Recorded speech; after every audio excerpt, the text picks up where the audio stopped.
Your Excellencies, ladies and gentlemen, welcome to Expo 2020 Dubai.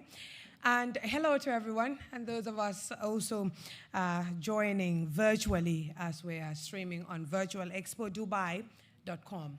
My name is Fatih Ali Kamloshi. I have the honor of being the master of ceremony for today's event. I am a TV broadcaster, a broadcast journalist, if you like, and it's such an honor to be here today to take you through this event. It's even more honorable, feels so, because 2 months ago we were at Glasgow, COP26, while we were talking about climate change and how we can continue this conversation at our grassroots level, but also at high-level events such as the one we're having today here at Expo 2020 Dubai.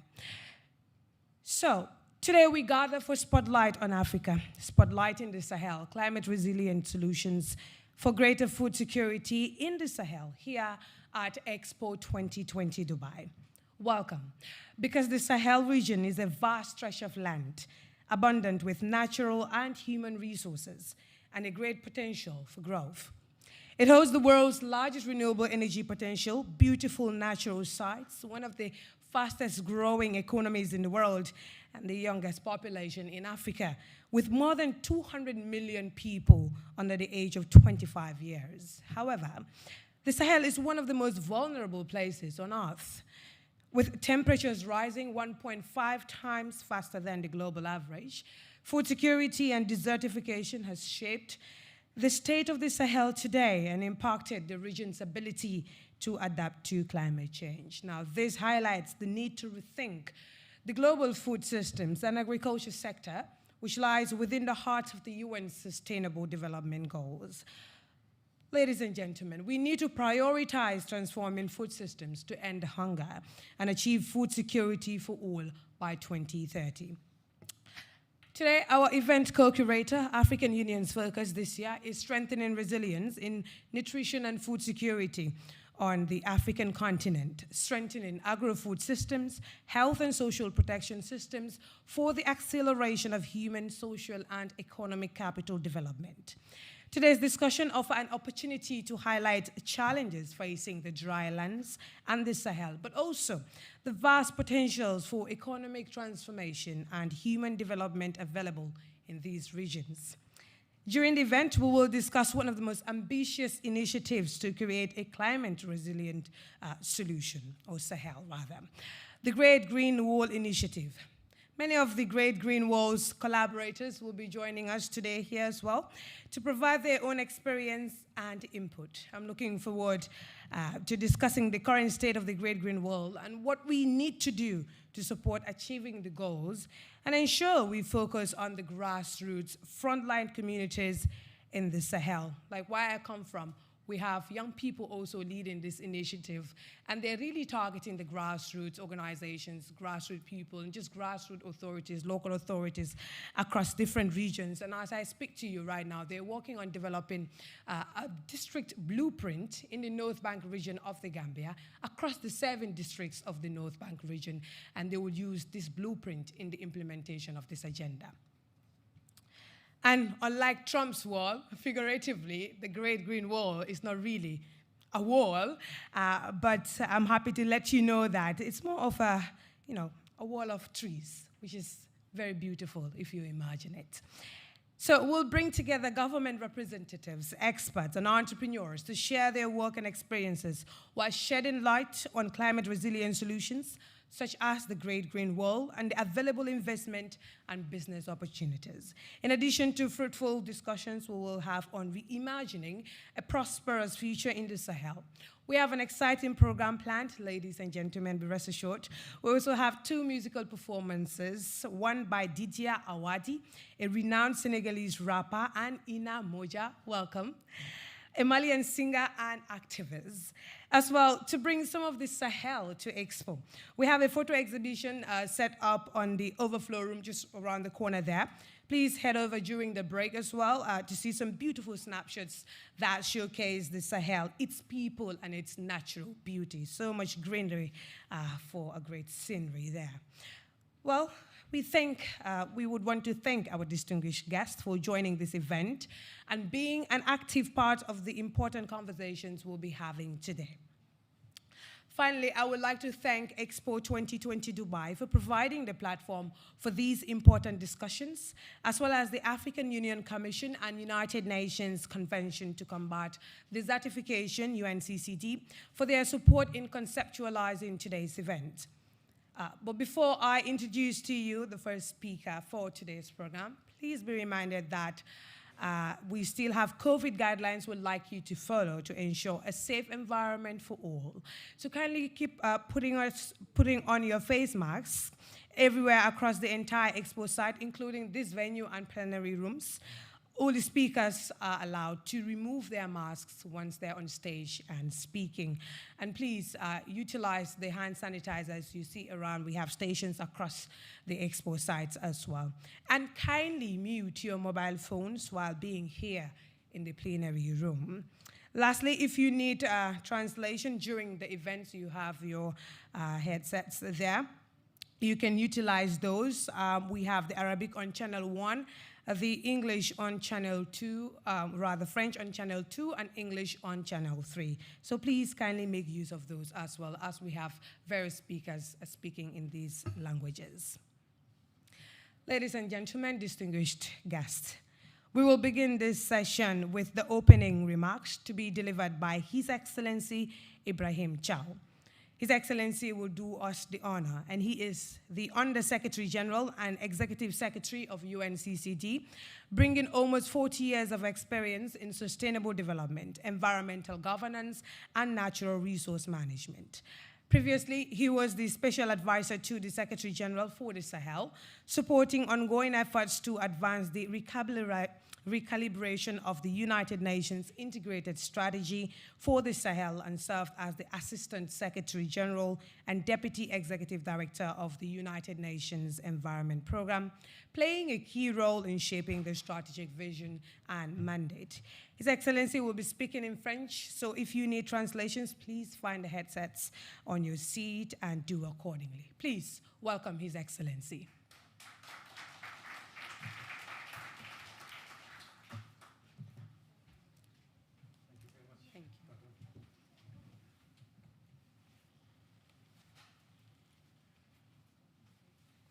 Thank you very much, Fatou.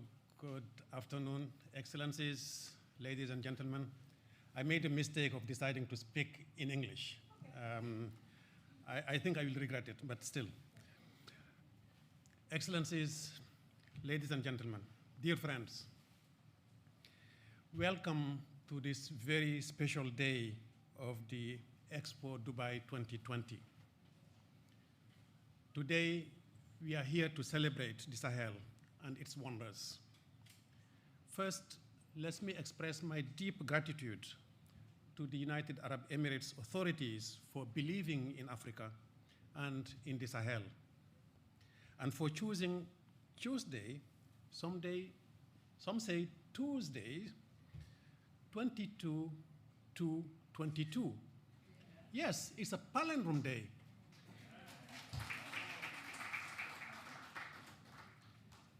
Many people see the glass half full. In fact, perhaps the majority amongst us here in this room considers the situation in the Sahel as hopeless. Ladies and gentlemen, this day promises to change perceptions of the Sahel. Those who have doubts should be prepared to be seriously challenged. If you have been following the news lately, you must be thinking, are we talking about the same Sahel? The one in this array? This region that is marred with such a negative narrative, coups, jihadists, and civil unrests? Yes, we are talking about the Sahel, the thriving Sahel, the Sahel which is a land of opportunities.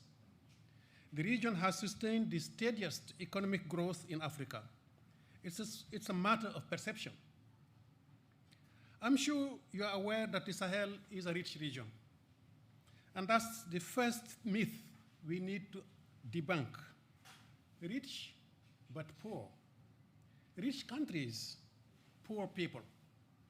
That paradox is reluctantly admitted by many, including many people in this room. The Sahel is boasting abundance of fossil fuel, precious minerals, and biological diversity, amongst many other assets that are clear evidence of its untapped potential. These natural endowments offer immense potential for economic diversification, value chain development, and livelihoods.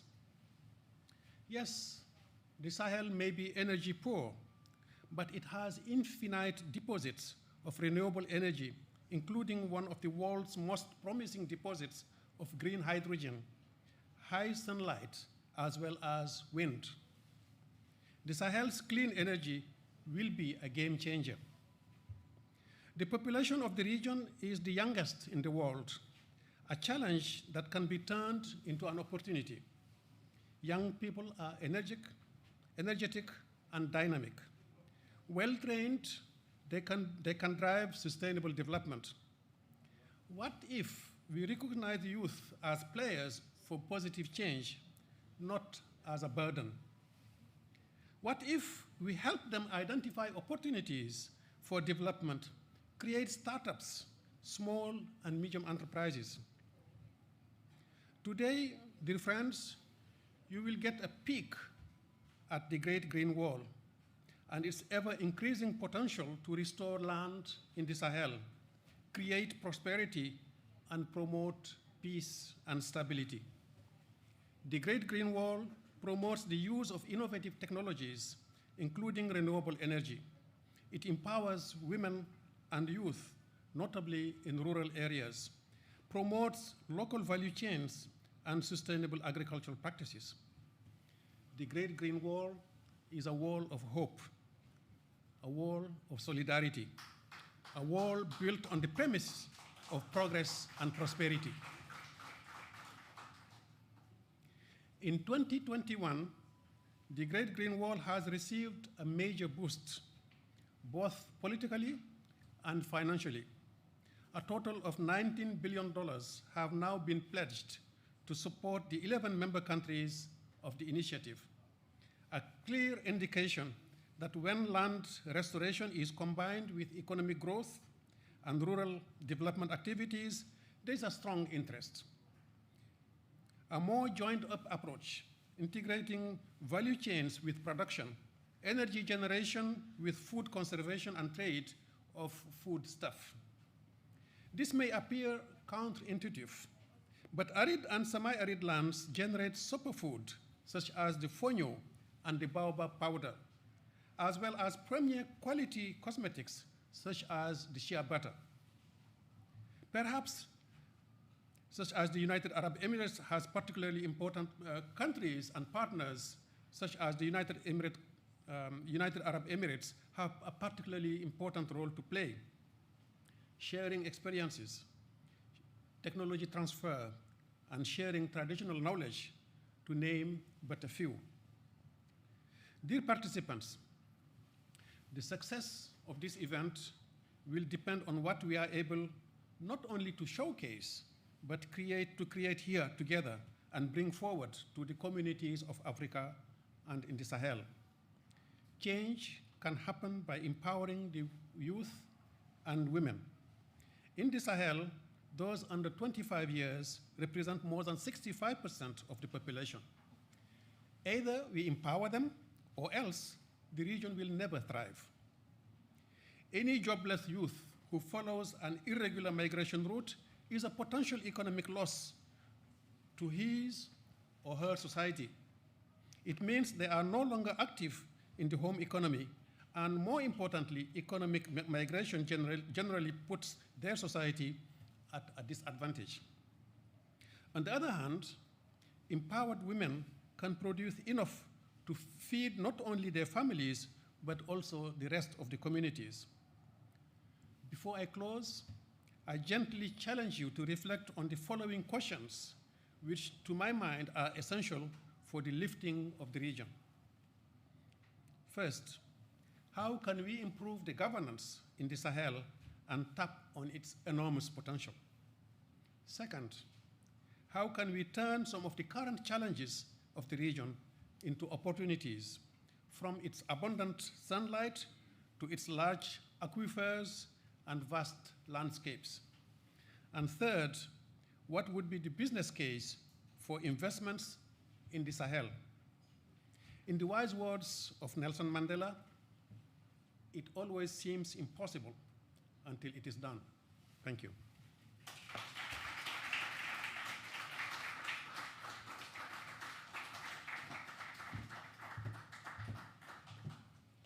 Thank you so much, His Excellency, for that wonderful insight. Indeed, there is infinite deficit of green energy, and of course, with an energetic youth, there is so much to be hopeful for. And next, we'll have Salma Khalil, a multidisciplinary visual art artist from Chad, who will do us a presentation, an art presentation on the Sahel. Salma uses local and recycled products with natural pigments to create her paintings, which are inspired by the traditional crafts of the Kotoko people in southwestern Chad. In her work, she combines graphic design, photojournalism, painting, computer graphics, and largely focuses on social issues. In 2017, she was cited among the 100 Africans of the Year by New African magazine. Salma will be speaking in French as well, so if you need translation, please make use of your headset on your seat. Now, please, welcome Salma.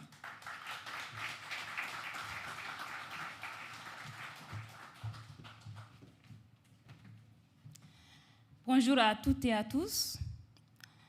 Avant de commencer par projeter les couleurs, les formes, également du contraste contre ce beau tableau, je voudrais avant tout remercier toute l'équipe et le pays de m'avoir donné l'opportunité de venir me prononcer ici, en tant qu'artiste, en tant qu'Africaine et surtout sahélienne, parce qu'il est très important pour moi de parler de mes travaux ici. Et c'est un grand honneur. Alors, je vais vous présenter les images tout de suite.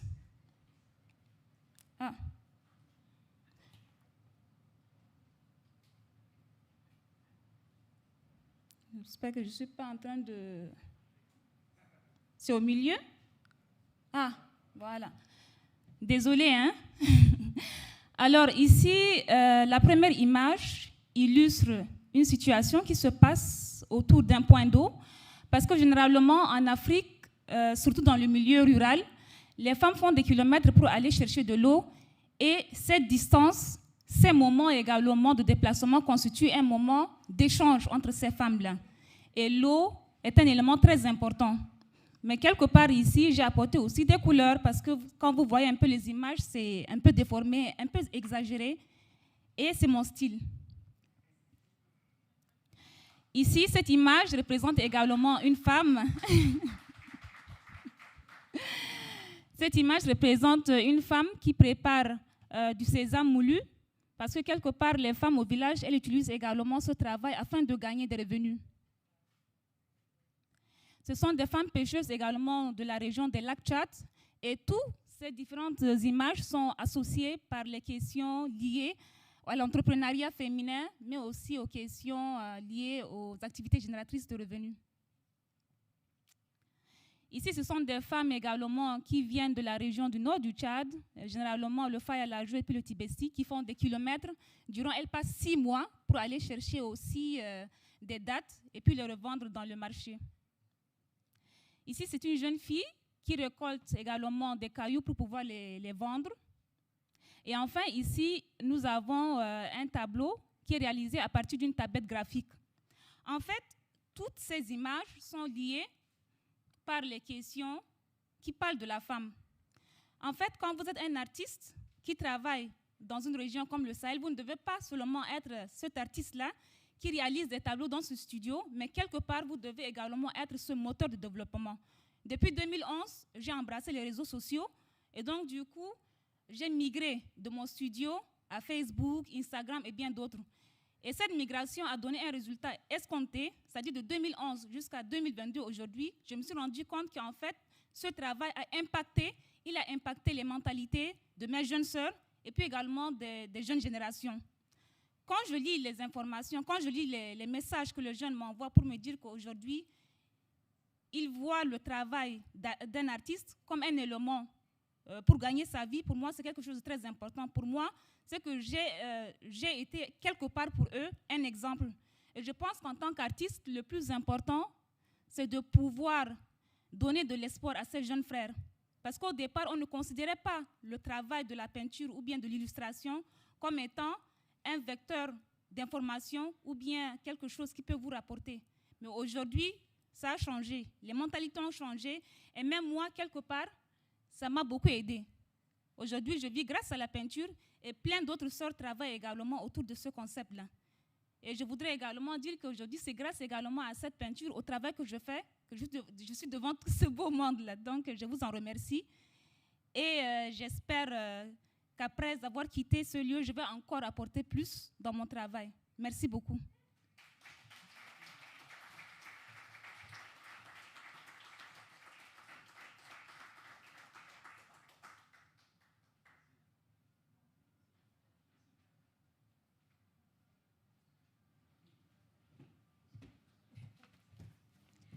Thank you so much. Please, a round of applause for Salma once again. Isn't that refreshing to see? I mean, it feels so great knowing that young people of the Sahel, especially women, are not just sitting down and just watching things unfold, but they're really aware of the fact that they're creative and they have potential and they can make use of technology and available resources to impact the change that they want to see. And that's very much commendable. So that brings us to the end of the opening ceremony. Please give all our speakers a round of applause. As we move on to the next session, where we'll begin to have the program proper. And now we are going to the Great Green Wall, Realizing an African Dream. In this session, DGGW, Realizing an African Dream, we will celebrate the progress made in the Sahel from 2007 to 2020, that's about 13 years down the line, and engage in a lively discussion. But before we jump into a conversation with our next speakers, we'll watch a brief video about the Great Green Wall and the people working on the ground to make it a reality. If we have the video ready, we can put it up. To achieve anything ambitious, it starts with a change of mindset.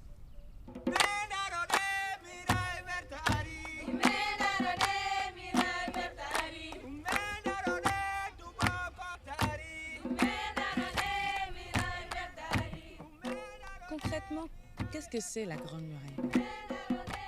On peut considérer que la Grande Muraille, ça va être des mosaïques de terre qui sont restaurées. D'accord. Si on avait ces mosaïques qui se toucheraient, la Grande Muraille, ce serait vue de 7000 km qui va longer tout le Sahel. En 2008, on a mis en place ce qu'on appelle une agence panafricaine. La vision globale de cette Grande Muraille verte est de s'attaquer résolument aux principaux fléaux environnementaux et climatiques.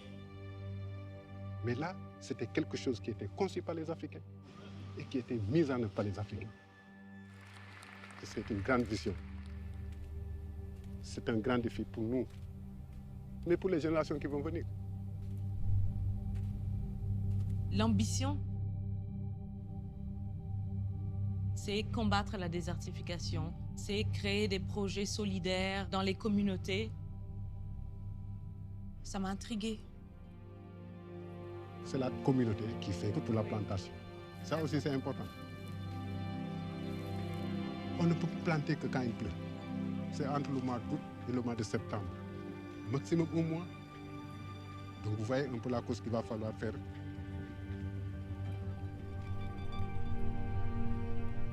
Si on ne la fait pas, on sera obligé de partir. À travers cet acte symbolique, nous sommes donc en train de reconstituer la vie. Nous sommes en train de planter un arbre qui, dans 10 ans, va grandir et produire pour les communautés.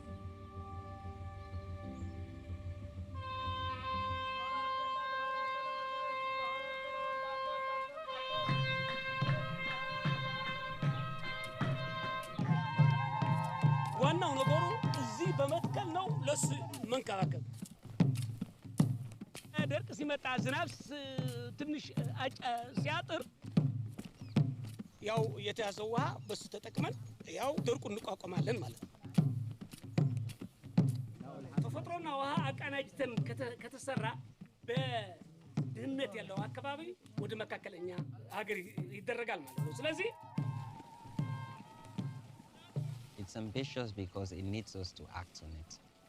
The future generation will hold us accountable. We need an uprising for the Great Green Wall. A youth peaceful uprising.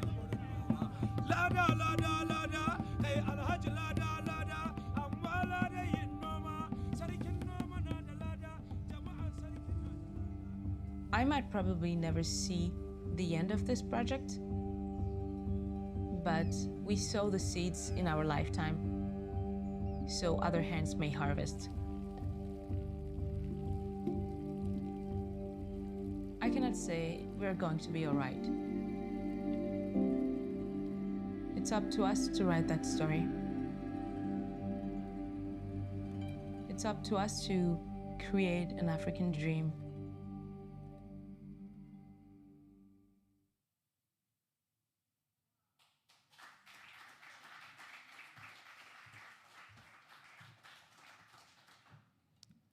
That's just the tip of the iceberg. We'll see more of those as the event unfolds so that we can restore more hope rather than lose it. And I'm happy that in the video it shows how local communities are taking ownership of their land because they are aware of the impacts of climate change, land degradation, and how important it is for them to be at the heart of those restoration exercises, because at the end of it all, they are the ones who are directly affected on a larger scale, all of us. And so we move on to our next speaker. We'll be taking a deeper dive into the report as I invite Dr. Elvis Paul Mfotangem to share key insights from the Great Green Wall Initiative report.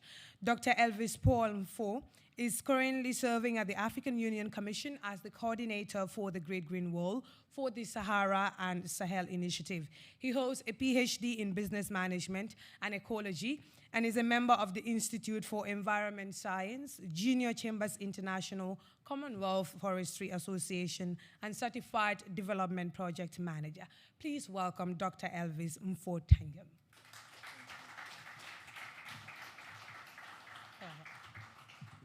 Thank you very much, Fatou. I'm a great fan of your program. So, Excellencies, ministers from the member states of the African Union, Excellency, the Director of AGRA, Excellency, the Executive Secretary of UNCCD, and all the Executive Secretaries of our agencies here present, please accept my respect. And before I go on, I wish to sincerely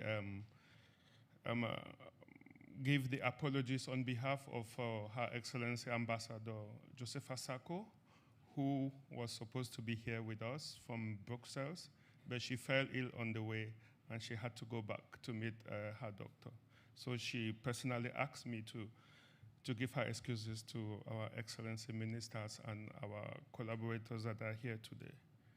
So thank you very much for this opportunity, and also she sincerely sent her gratitude to the government of UAE for this opportunity, and for all the team of UNCCD and the African Union for the great collaboration, and our partners, especially all the youth and all those who have been involved to make this day come true. So I'll be talking about the Great Green Wall, and like His Excellency, the Executive Secretary of the UNCCD has said, I think he said it all. But when we talk about mindset change and changing the narrative, we cannot say it too much. So we will go on talking about the Great Green Wall, talking about the opportunities.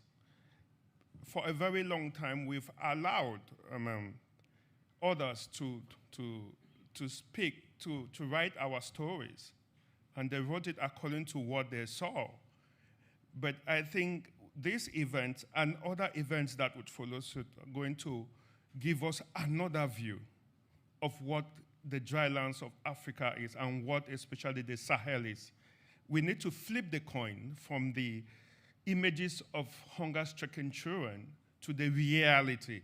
And this illustration, which is very, very minimalistic of the resources that are found in the Sahel, is just to make you understand and get it straight. Because as they say, images, one picture is worth 1,000 words. So these images is just to show you the huge potential, and this is not representative, but this is a summary of what is in the Sahel. The huge potential, if you just look at the ecotourism, just ecotourism in the Sahel. If you look at the tree-based resources, I used to work in the Sahel for 6 years, and I was an enterprise support manager at the regional level. I used to promote bankable tree-based resources, 27 of them, what we call non-timber forest products.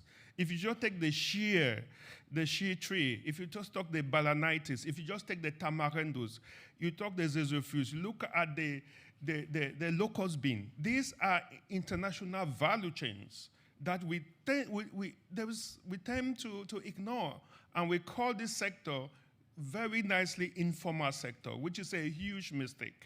If you just look at the young population, as the ES of UNCCD said, there is no resource that is stronger than a young mind. Today, the Sahel has the youngest population in the youngest continent, which is Africa. So this is a huge, huge resource. And we can make it, or we will mar it, and then they will mar us, as the ES said. If you look at the culture, if you look at the renewable energy potential, if you look at the amount of potential huge economic agricultural lands in the Sahel, it is incomparable with any part of the world. And so this is all about what the Great Green Wall is. The Great Green Wall is about looking at in situ development in the Sahel. How do we transform all this potential into economic benefit?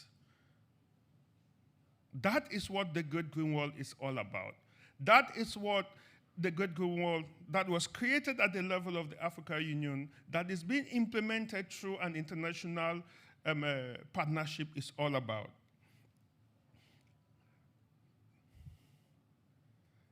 And so what I want to do here today is just to give us one of the many, many events that we usually organize within the framework of the Great Green Wall. And this is one of our biggest programs, which is called the Regional Steering Committee.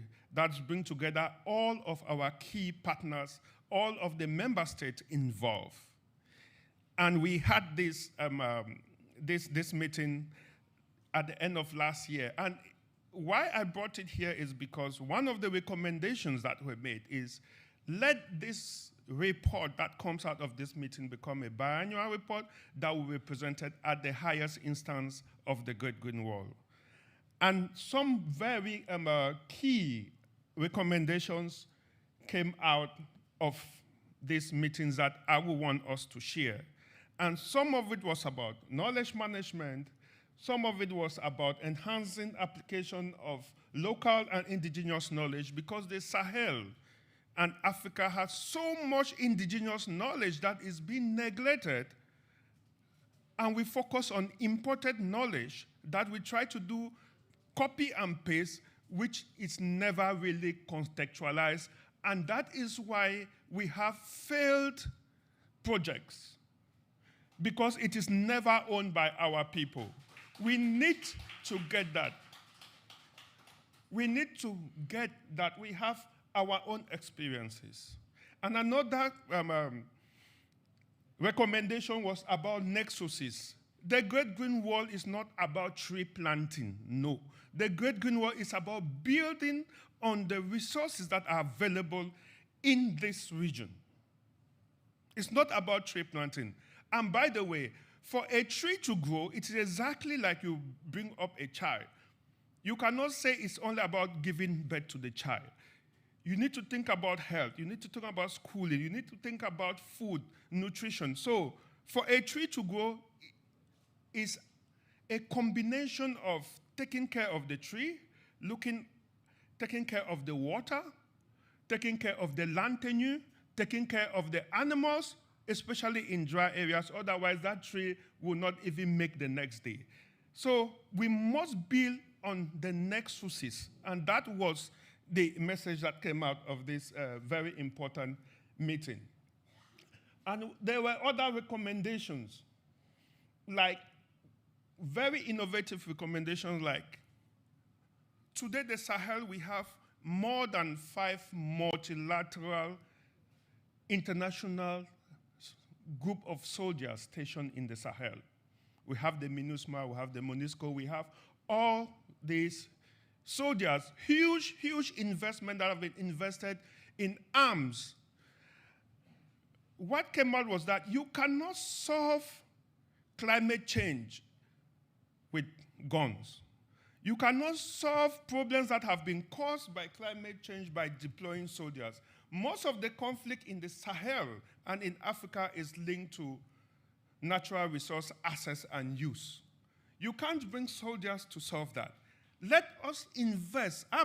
This military is good, but let us invest more into nature-based solutions, ecosystem services, and we are going to solve most of these problems in the Sahel and in the dry lands of Africa. And to conclude, we look at this image, nature-based solution, ecosystem services. This sounds like very big words, but they aren't big words. If you just provide enough trees on a piece of land, those trees are suitable trees. Not cypress, not eucalyptus. Those are great trees, but they are not adapted. They are not indigenous trees. If you plant the right trees, you don't need fertilizers. If you develop fodder crops for our animals, you are going to stop the farmer-grazer problems, and those are nature-based solutions. If you look into renewable energy and invest on solar energy, you're going to stop the issues of darkness in our community and the lack of electricity. Why don't we do it? And so the Great Green Wall is all about that. It's about leveraging, building on in-situ resources for in-situ development. And nature-based solutions remains the key of all of this. And to conclude, one of the things that was done was to welcome the extension of the Great Green Wall to the Southern Africa region.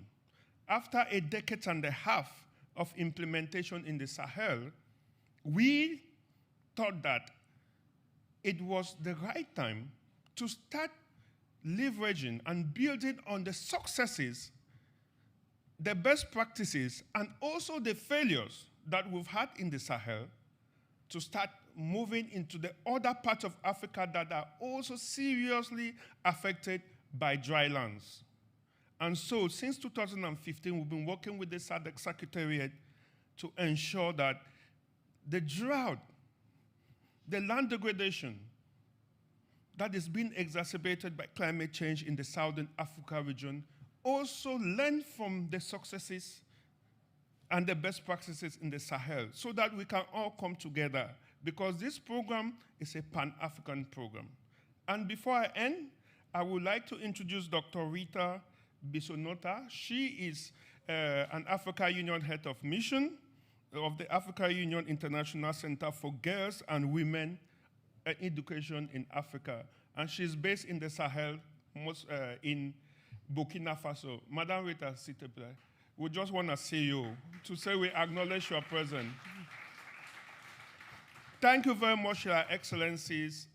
And my take-home message is that the Sahel, the dry lands of Africa, are not poor in capital letters. We need to change the story, and we need to be proud of who we are. We need to change what other people have written about us. That is the message from the SIT Regional Steering Committee of the Great Green Wall that took place in Djibouti. Thank you very much.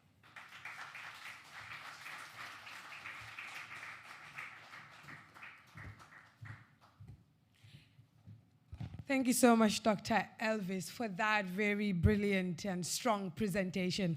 And I like the fact that we have people like Fatou Jeng who are here and also aware of the fact that we have a huge challenge when it comes to research.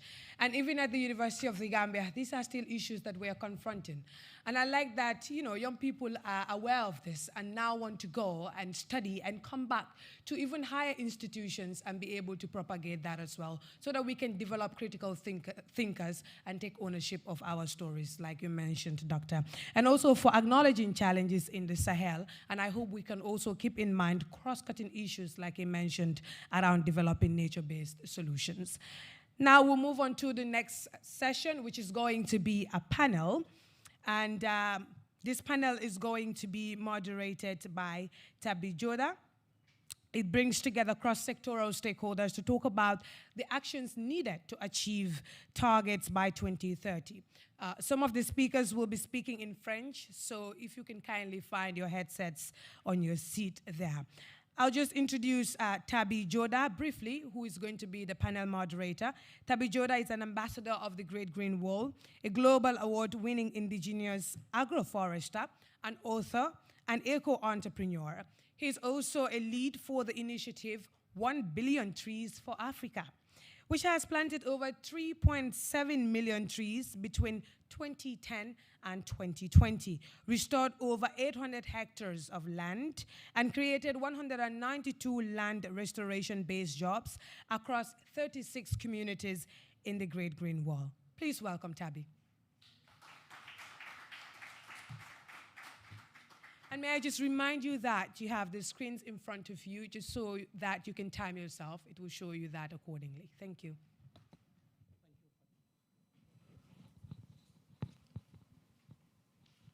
Thank you very much, Fatou. It's amazing to see leading women, and I'm a very strong advocate of leading women. And I want to recognize Agnes Calibata, who is here. Amazing to see you in the midst. So, ladies and gentlemen, it's really a great pleasure to be with you today, and thank you, Fatou. She said it all. I will be moderating this session. I am Tabi Joda, and I am already as introduced. I'm an eco-entrepreneur, and I'm an indigenous person. I always say I don't have a country, but I live within the indigenous lands between Cameroon, Nigeria, and Chad and Niger. And that is my home, and that's why I'm actually doing what I'm doing there, in making justice to what Elvis just said, that we need to drive our own motor with our own fuel and our own energy. Thank you very much for that. So I will be the moderator of this session, and a little about me. I lead the 1 Billion Trees for Africa initiative that has planted over 3.7 million trees and has created over 500 direct and over 800 indirect jobs across the Sahel through land restoration-based value chains for young women, for old women, aging people, and of course, this has helped in inspiring over 12 will-be, quote-unquote, will-be migrants after their failed attempt to migrate to Europe through the Sahara and the Mediterranean Sea. And I think it is not just about trees, like Elvis said, but about creating value that can spread across entirely in catalyzing microeconomic opportunities that really increases our people's esteem or their ability to capture their self-esteem. And I will be speaking today with Mardia, His Excellency Mardia, and Inamoja. Please, Inamoja, can you join us?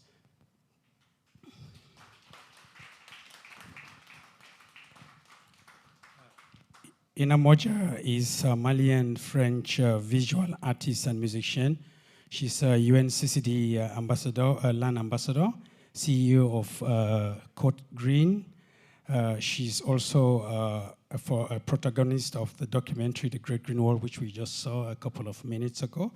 And her music and energy actually spread across the entire African continent beyond the Sahel, creating a very great audience that has inspired, a critical mass of often unheard stories. And I think that's also why it was on the screen. Ina, pleased to be with you. Thank you very much. And, right, also here with us, we have His Excellency Mardia, who is the Special Coordinator for the Development in the Sahel at the level of the UN, also the UN Under-Secretary General. Mardia has served as a UN United Nations Assistant Administrator and Director for UNDP Bureau for Policy and Program Support from 2018 to 2019, and of course the ASG and UNDP Assistant Administrator and Director of the Regional Bureau for Africa from 2013 to 2018. And I'm very pleased to have you, Mardia. Greetings, MC. Please be reminded that we have translation services, so if you are uncomfortable with the English, you just put on your headset so you can have access to the choice language. And Mardia, are you with us? Good to have you. Do you hear me? Good, right now hearing. Welcome, Mardia. Thank you. So, Inamoja, I'm really pleased to be with you. You are was an amazing ambassador of the Great Green Wall, of course, a land ambassador. And perhaps people don't understand, some people might not understand what it means to be a land ambassador. I will just maybe highlight a little that a land ambassador is somebody who is actually carrying the message about the importance of land to humanity and, of course, to sustainable development, which constitutes one of the SDG goals. And I would just like to maybe briefly, with you, Ina, just share with us the Great Green Wall vision and how it impacts lives, especially those residing around the Sahelian countries. Thank you, Tabi. Your Excellencies, ladies and gentlemen, thank you so much for having me today. It's a great honor. And I'm from the Sahel. I was born and raised in Mali and in Ghana. So as a daughter of the Sahel, for me it was an honor to be part of this project. And I started working with the UNCCD closely over 5 years ago. When I heard about the Great Green Wall for the first time, I was really in shock because of the ambition of the project and also the perspective of what it could achieve. And so I started this journey being super hopeful, and I started to travel in the Sahel. I went from Senegal to Ethiopia. And for me, what I saw reminded me of something that the late Thomas Sankara said: we must dare to invent the future. And to me, the Great Green Wall is the future. And creating an African dream is something that is so important.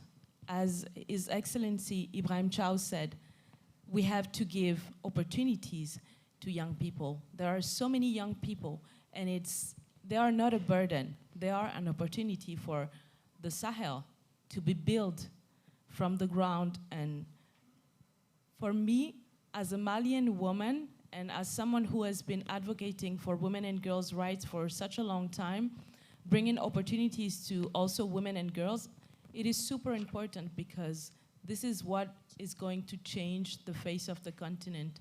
And it's really going to inspire not just Africa, but the whole world, because there are a lot of places that looks like the Sahel. And so if we achieve to get the Great Green Wall, not just an idea, but as lately we saw how things can go super fast. And I'm super hopeful that in 2030, we will have achieved this dream and that we will change the face of the Sahel. I believe in the people. My faith in this project relies on the people, on the communities, on the leadership. And what I've seen in the past 5 years makes me really confident. And it's an honor for me to bring my small contribution to it, but this project needs everybody. It has to become a global movement, and it's has slowly started to be that. We are at a point that so many people know about the Great Green Wall because of the hard work that we've all put in place, and that the leadership has really embraced the project and taken it far away. And I think that the grassroots solutions are also very, very important, because they are the heart of the project. They are the people who are on the front line of climate change. It has a really strong impact on their lives, and giving them the opportunities to be part of this movement it will accelerate things. Thank you very much, Ina. I really love that. It's resonating the idea of hope, and of course the synergies, the importance and necessity of synergies continue to resonate in this echo chamber. And of course, it's very important, which I would like to highlight people to know, that I myself, I come from the Sahel. I'm an indigenous person, and it is beyond. If there is another word that can be beyond hope, I want to use that word. That's what I'm seeing in the air, and because a lot about the Sahel are the wars, are the women suffering, are women traveling kilometers. Well, there is reality in the often very sadly displayed words and images and videos. But I want to tell you that this is a region of huge opportunities. Almost every woman sitting right here has some connection with shea butter in the hair oil that she's using, in the body oils that she's putting, and of course, some amazing, products from the Sahel which they're using in your own fashion that you're wearing. So I will go very quickly to His Excellency Abdoulaye Mardia. Ina has just talked about hope and communities, as well as the need for synergies which can drive resilience. That's as the only possible way of driving resilience and scaling the Great Green Wall beyond Africa and the globe. So, Umar Dia, how does the work implemented so far through the Great Green Wall actually help in building resilience in communities? Thank you, MC. Greetings all. I must say that listening to Fatou, Ibrahima, Salma, and Elvis, they gave us a fascinating tapestry of what the Sahel is. Chinua Achebe, who told us once in Things Fall Apart, if the lion doesn't tell the story of the hunter will tell. So we have to tell our own narrative. I'm proud to see Sahelian around here giving us the narrative of the full Sahel, of the true Sahel, of the real Sahel. It's not a dream what we have put forward. It is a vision. It is a vision forward, which is really being implemented. And Ibrahim and I are pushing this vision to make it a reality. Where we have to invest more is what I will call it putting the vision embraced by every people, socializing it. What do I mean by socializing it? It has to be owned first by government. The Great Green Wall has to be featured in all the national plans. They have to be featured in all the national budget. We have to show first as Sahelian that we mean it by funding and financing the Great Green Wall so that others could join us to fund it. So putting the imprint of the Great Green Wall in the budget is extremely important. It is an imperative. The Great Green Wall has to be discussed in the parliaments and with the young generation. I had, before coming here, a 1-month conversation with the young people in the Sahel, and they told me this. Well, elders, you have designed a great vision, but let us now implement it. So they are ready, and they told me they are the foot soldiers to implement it. So if we give them hope and space, they will do it. So my ambition and my mission as a special coordinator is to support the younger generation to drive forward this excellent vision that Africa put on the table. Over to you. Thank you very much, Mardia, and I will go very quickly again to you in the interest of time. That yes, it's the idea of vision, hope, and the energy of the youth as a very great potential and investable asset in the Sahel keeps resonating, and I want to really accept that's really amazing. Like Ina Moja here, so young, so energetic, has become a very strong land ambassador, not just for the UNCCD, but for the entire globe. And I want to maybe ask this closing question to you as part of takeaway, Ina Mardia. Yes, this is how you see resilience as, to take place, policy, the communities and people, vision, catalyzing down through all the value chains. But what in your vision as the Undersecretary, what do you think, should be the timeline for achieving what you just mentioned now for the Great Green Wall? The timeline is yesterday, just to put on the table the sense of urgency. The sense of urgency also, because we have to bring communities to drive it. We cannot drive it from top to deal with the root causes. Very often in the Sahel, we have been very reactive, dealing with the phenomenon, the epiphenomenon, the manifestation of the crisis. We have to deal with the root causes of the crisis. Governance is key. Inclusive governance is key. We tend to put it far away, but it is now. What we are seeing in the Sahel in terms of crisis is a crisis of governance. If we don't invest on governance now, inclusive governance, we will not build the resilience. Thank you. Governance, catalyzing investment in the youth, scaling more investment in people, and getting, in fact, getting reminded that this would have been yesterday, not today. Amazing. Yes, Ina, so for you now, as perhaps a closing question, what are some of the visionary pathways that you think, you are an accomplished musician, of course, what you're a land ambassador. What are some of the pathways that you think young people in the Sahel should take in getting dominant lackadaicity or the feeling that they don't have the space, they don't have the opportunity? They might not have the opportunity yet, but this is something that is being implemented. And I think that education, new technologies, and innovation is something that is going to help this younger generation to move forward. And I think we should embrace and think outside of the box. Young people are here, they are eager to learn, they are eager to work. That's almost everybody, that all the jobless family members or friends or people that I meet, all they want to do is to be able to build something in their homeland. They don't want to go away. Nobody wants to go away through this horrific journey to try to cross the desert and the sea and come to Europe. They want to build something. They want to build the Sahel. So I think... Yeah, and of course, I want to say that this is really amazing, a strong message to young people. You have the space, you have the opportunity, you have all the backing, and of course, Mardia has said it very well. Governance is not just about government, it's about catalyzing all the energy, the different resources, making sure they actually leverage and bring opportunities to you. Do not consider going across the Sahara and the Mediterranean Sea as a solution. The solutions are right there. And I want to close this session by saying, one life of a young man or woman in the Sahel lost for a disaster, lost for a land degradation challenge or hunger or drought is a life too much. Now is the time we must take our words into action. Thank you very much, Ina, for having me. Thank you.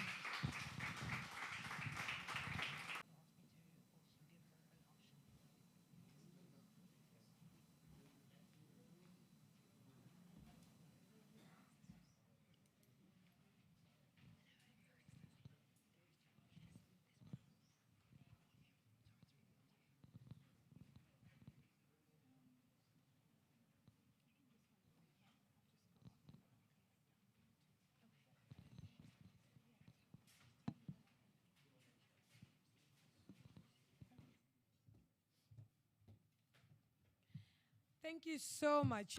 Please give that panel a round of applause. And Tabi, thank you so much for ably moderating that session and doing it according to our time limit. And I can see that you were so conscious of that. I like it. Thank you so much. I think there are a lot of things to take away. And like His Excellency said, the time is indeed yes at the back of our mind. But before we move to the next session, because like we promised, we have a lot of interesting things here, including some entertainment. But before then, I'd just like to invite on stage H. Irim Al-Hashmi, who will share a word with us here before we move on. There's the Minister for International Cooperation of the UAE, as well the director of this Expo. H is also our guest, and she's, yes, over there. Please give her a round of applause. Thank you very much. She is our host, so yes, thank you for being here with us. Thank you very much. I wanted to just share a few sentiments with all of you, because I met Dr. Ibrahim in New York a few years ago. And at that time, we had already won the Expo, but we were very committed to delivering a very different kind of an Expo. We needed to truly activate the Sahel in a manner that is very different, as Mr. Elvis has said, from what you normally hear if you ever were to Google the Sahel. Now, the fact that we're here today discussing this in this manner is not a coincidence. It's not a coincidence because one of the main tenets of Expo was to give dignity to every single nation, every single community in their representation here. You see them in the pavilions there, but I hope you can also notice it in the way we have programmed. And so for us, for me on a personal level, it was a deep privilege to be able to take a conversation I had with Dr. Ibrahim years ago in New York and bring it to life here through your voices, through your interpretations. You see the future unfold and what proactive, positive role we could play here in the UAE to help you address that. I think from a general standpoint, I would say, and I appreciated very much the comments made earlier, we have to move from this being a necessary moral good, because I think we can all agree that that is the case, to it being a very tangible, economically viable, and economically necessary opportunity for that local indigenous community that you've all mentioned. So how do we translate this story, this powerful story, this future investors who are interested in the Sahel but nervous about entering the Sahel? From where I stand, I see a chasm between your voice and the other voices we also hear. And this Expo is about bridging those chasms, and it's about bringing people together in a way that helps us all elevate further in that dignified way in which we've tried to tell this and many, many other stories. Thank you for giving me the opportunity to interject ever so briefly. Thank you, Dr. Ibrahim, for heeding our invitation of many years, and for all of you who are, which I hope is also going to be part of you achieving your objectives and goals, because that's the only way Expo will be successful, is if some of these higher ambitions that you've put forward are also met. I'm very privileged to be with you all. Thank you again.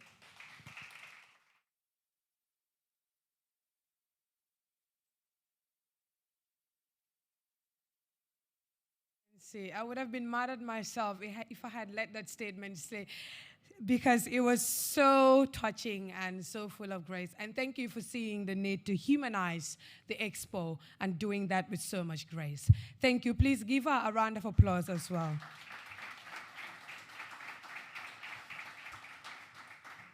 Nice, thank you so much. And like I mentioned in the beginning, the Sahel is a diverse and culturally rich region.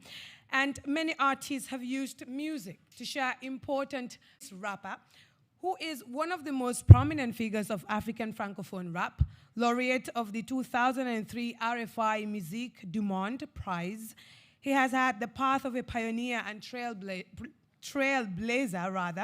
in a genre that has in recent years come to dominate amongst young people in Africa and across the planet.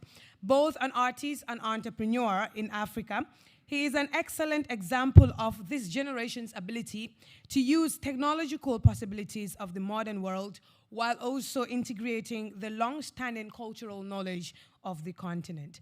Awadi is also the founder of Studio Sankara, an agency working in audiovisual production and events management, where he trained large numbers of young artists in neighborhoods where he grew up. In addition, we will have Ismail Mapaga, right?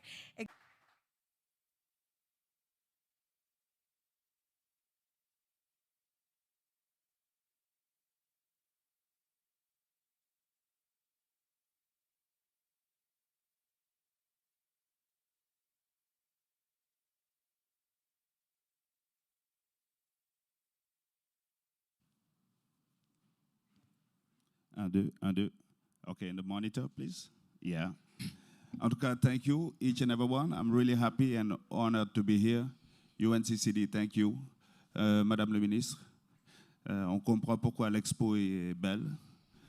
Après vous avoir entendu, on a compris pourquoi l'Expo est si belle. Donc, nos hommages. Okay. You speak French? Ça ne m'étonne pas que vous parliez français. Quelqu'un comme vous parle toutes les langues. Yes. Et quelle que soit la langue que vous parlez, on vous comprendra. Je suis heureux de t'entendre. Ça fait plaisir de voir le travail magnifique que vous êtes en train de réaliser pour tout le Sahel. Et ça nous touche parce que je reviens du Mali et je vois aussi les dégâts qu'il y a dans le Sahel quand toutes les forces ne sont pas ensemble pour construire un développement sincère. Et aujourd'hui, on a tous le devoir de changer la narrative. C'est le devoir d'une génération. En tout cas, c'est la mission qu'on s'assigne nous-mêmes. Ismaël.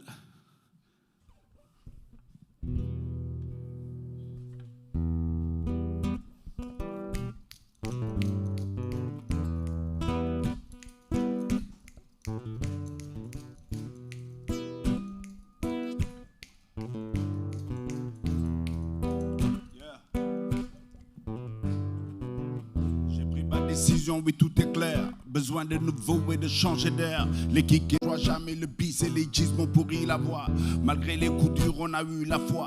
Pour montrer la voie, faut porter la croix, virer des lâches, entouré de tâches, des gens qui se cachent, sucer qui crachent, des proches et ses vaches, ça touche et ça gâche. Le serpent te mord dans le noir et sa rage. Pousser des nazes, bâti des cases. J'ai mis au sommet des petits de la base. Je nourris, je garde, nettoie la bave, réparer les parts, moi j'élève et je lave. C'est dans la maison qu'on a tous les chiens. Ton pire ennemi, il est chez les tiens. Je demande à Dieu de stopper les miens. Tous les Judas qui m'embrassent et me serrent bien. Moi je cherche le vrai, mais c'est le big up innocent qui me plaît. Les gens de la rue que je croise dans les capitales. Pas d'intérêt, pas de deal, c'est juste amical. Ce merci mon frère pour le continent. Vas-y continue, le jour il est imminent. Ce merci mon frère qui vient d'une mère. Celle qui a perdu tous ses fils à la mer. En zone de guerre, la femme qui gère tous les matins.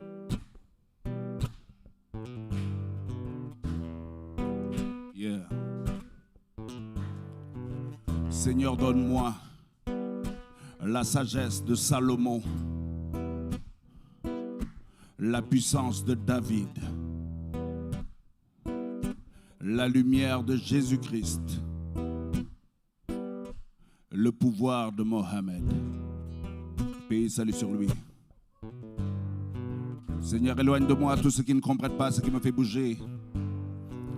Seigneur, bénis ce continent, bénis ce pays, bénis l'Expo de Dubaï et tous qui sont là ce soir. Vous auriez pu être ailleurs, vous avez décidé d'être avec nous. Que le Seigneur vous bénisse. Ceci était mon blues de Bamako.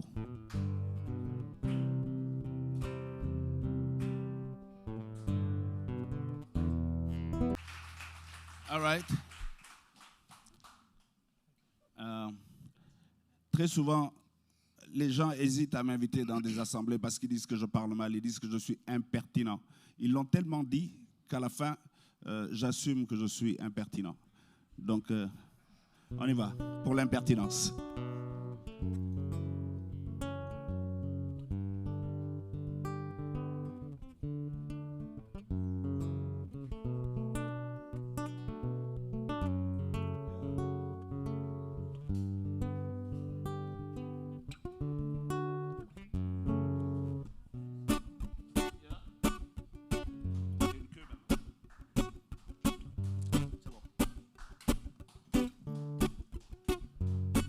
Hey, c'est pas parce que les urnes ont fait de toi le président pour quelque temps le résident du palais que t'es méritant. Vois le paysan, c'est qu'il endure tous les artisans. L'un des gens reste toujours diligent, vois venir la vie des gens. Les gens n'ont pas voté pour ta famille, ta cour de partisans. Pas parce que t'es beau que tu fais tomber tango. Les hommes sont tous égaux, la différence c'est dans l'ego. Pas parce que t'es fort que le griot chante fort. C'est juste parce que tu payes qu'il a redoublé d'efforts. Je suis pas l'impertinent qui se joue les pertinents. C'est un contrat de conscience qui me lie à ce continent.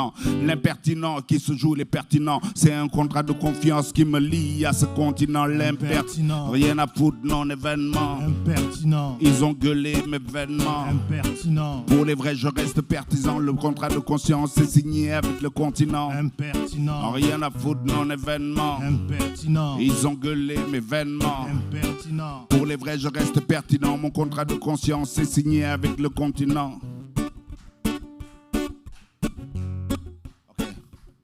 Vous dites impertinent, impertinent événement. Pour les vrais, je reste pertinent. Mon contrat de conscience est signé avec le continent. Rien à foutre, non-événement. Ils ont gueulé mes vêtements.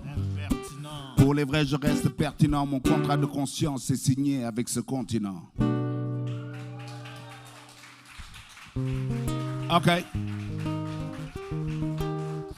Ok.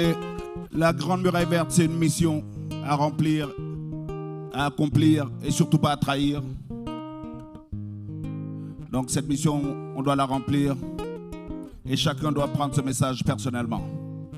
Vas-y. Hey. Tout nouveau départ, fonce, vas-y, n'aie pas peur. Sous les remparts, il y a le nouveau port. Un empire légué par nos pères, suis, vas-y, récupère, tous les jours tu persévères. T'entends la voix qui te dit des choses, elle te dit des choses, elle te cause, elle te cause. Tous les jours tu penses, plus c'est dur, plus tu penses. Ton cerveau se vide, tu penses, même au lit le soir tu penses. Il n'y a pas de mal, pas de conséquences. Tu y avances clean comme dans un plan séquence. Ce sentiment, tu vois, c'est l'ambition. L'ambition est dans tes gènes et gènes, même tes démissions. Fanon l'a dit, il faut découvrir sa mission. Ta mission est noble, man, c'est la révolution. C'est ta mission, il faut la remplir ou la trahir. T'as pas le droit de faillir. C'est ta mission, faut la remplir ou la trahir, t'as pas le droit de faillir. C'est ta mission, faut la remplir ou la trahir, t'as pas le droit de faillir. C'est ta mission, il faut la remplir ou la trahir, t'as pas le droit de faillir. N'aie pas peur de ton ambition, ce que tu sens au fond de toi, c'est ta vraie mission.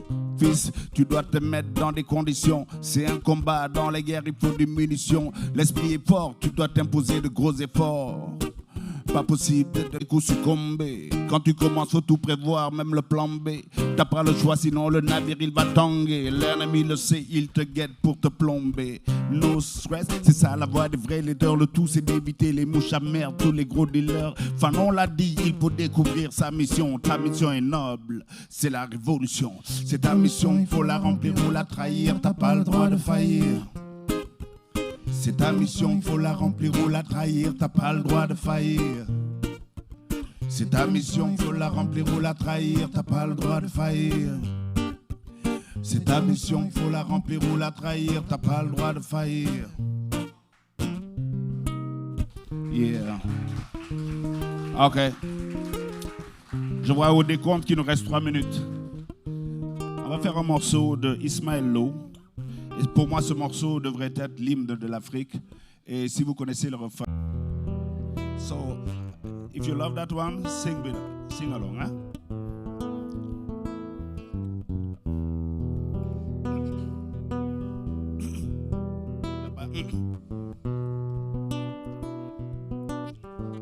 Ok. Imagine que tu es Ismaël Lo.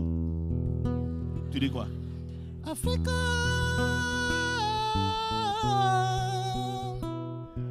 Africa. Bravo. Africa.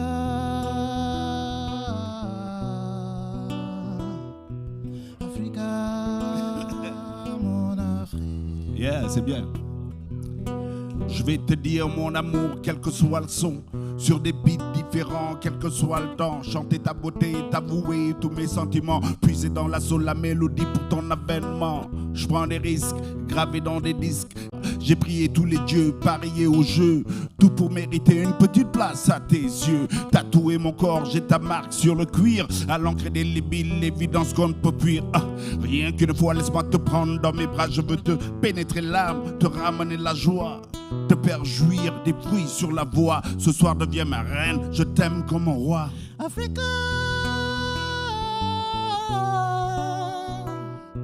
Africa,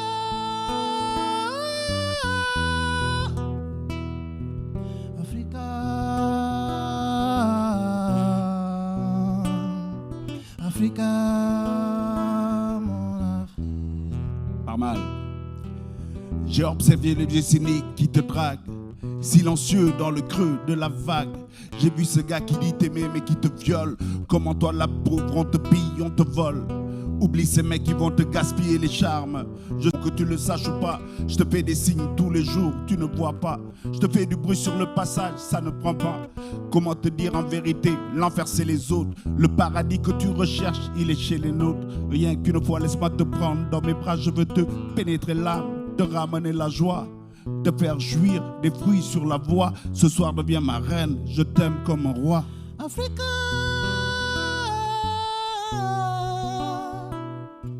Africa. C'est à vous, madame.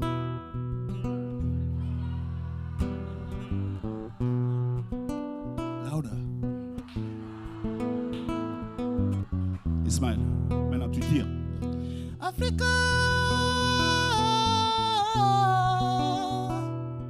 Africa.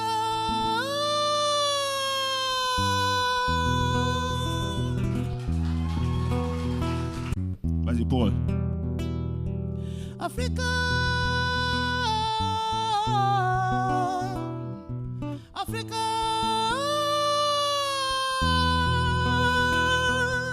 Africa.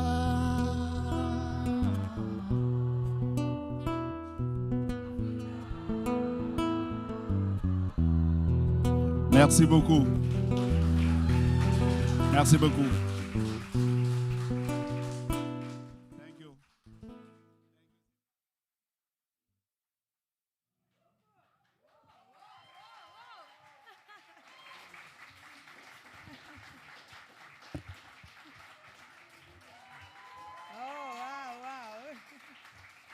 Wow.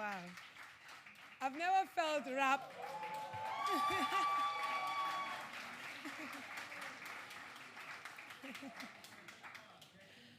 Heart, you know, home is where the heart is, and let's all do what we can to develop the Sahel. Thank you so much, Didier. That was an amazing performance, but we'll have more of those as we go into the event. A round of applause for Didier once again. Thank you. Thank you.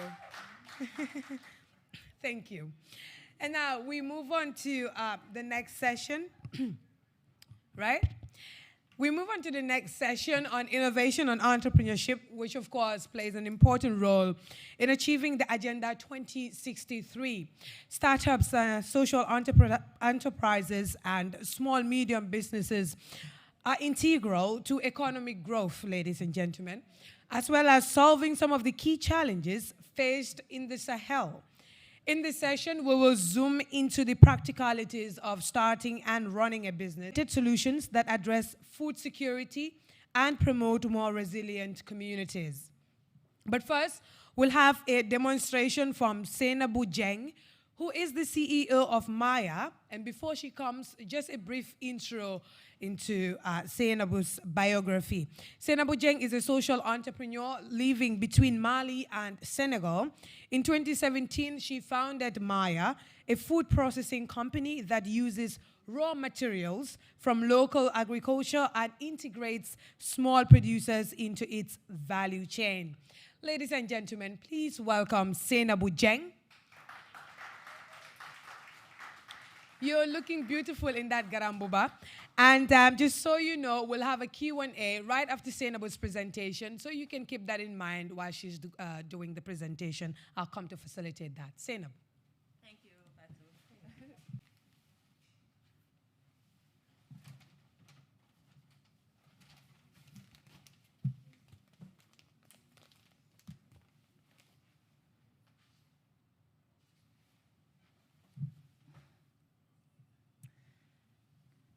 Good afternoon, everyone.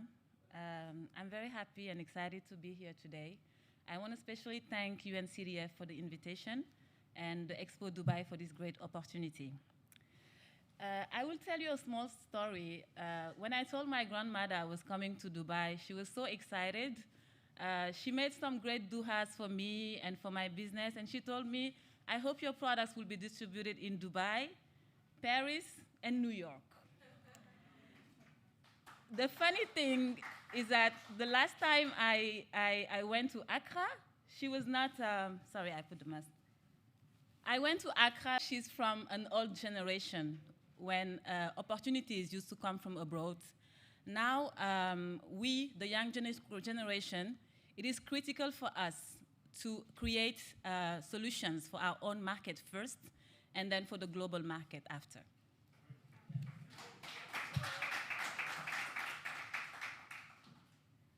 Food is normally a cultural touchstone to connect people to their heritage.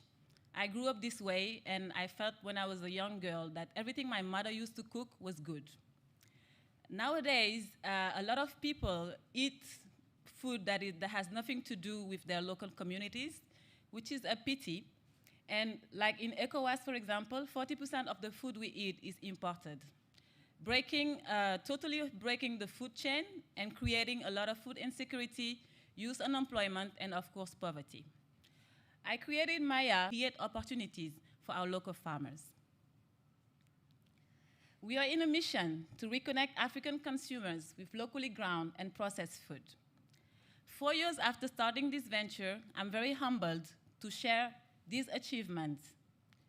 With a team of 13 permanent employees based in Bamako and Dakar, we have been able to create an amazing brand of food products with a real impact on food chains, on youth employment, and also on nutritional products. After the COVID, we have decided to launch a new range of products that are made with raw seed fruits already grown in our Sahel region, like fonio, baobab powder, hibiscus, and of course, chili. What is interesting in those products, we offer these products in West Africa, of course, and we intend to offer it also in the worldwide vegan market, which is huge now, and we hope we will find some opportunities here also in Dubai. We leverage in our own processing technology a mix of traditional techniques that we learn from our mothers, and of course, food technology, which is for food security also. So we have a better customized taste and texture. We also have 4 years of experience sourcing raw materials in Mali, and we have one dedicated team for that, for partnering with Farmers Association, that allow us to have a cheaper raw material and a better quality. We learned very quickly that packaging can be a big problem, but we turned it into an opportunity. So we have been able to, from our local competitors, and of course have a better products because we can conserve it better. Today, I'm very privileged to be with you today. I hope we can have more discussions around finalizing some of our challenges in terms of technical help, finalizing, for example, our nutritional range of products, find distributors worldwide, raise some money to build our factory in Senegal next year, inshallah. Thank you so much for this opportunity. I remain at your disposal if you want to exchange and if you have some ideas that we can share together. Thank you.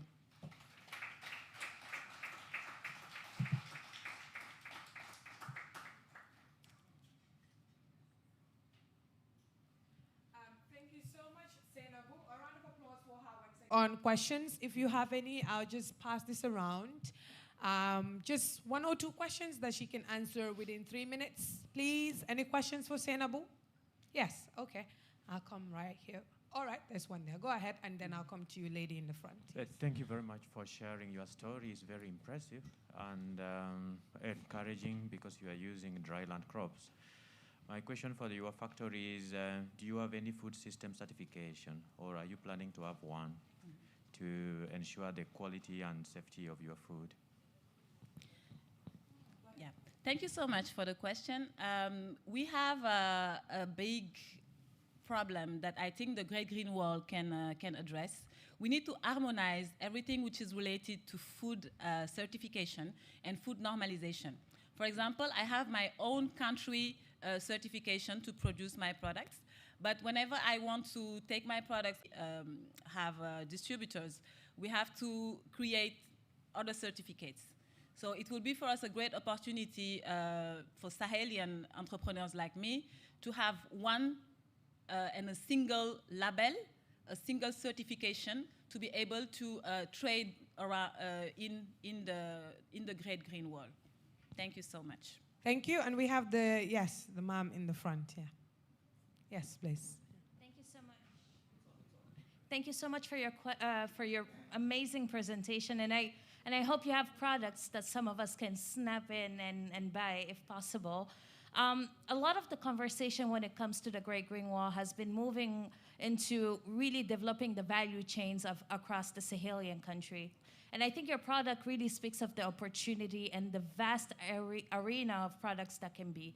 But could you just speak on what are the true challenges when it comes to expense of you? Because I think a lot of the discussions we've had around value chains have been centered around the business as usual. Mm-hmm. Maybe there's a new way of looking at it. And I think your experience could shed some light on the do's and do nots when it comes to developing and expanding the value chains across the Sahelian countries. Thank you.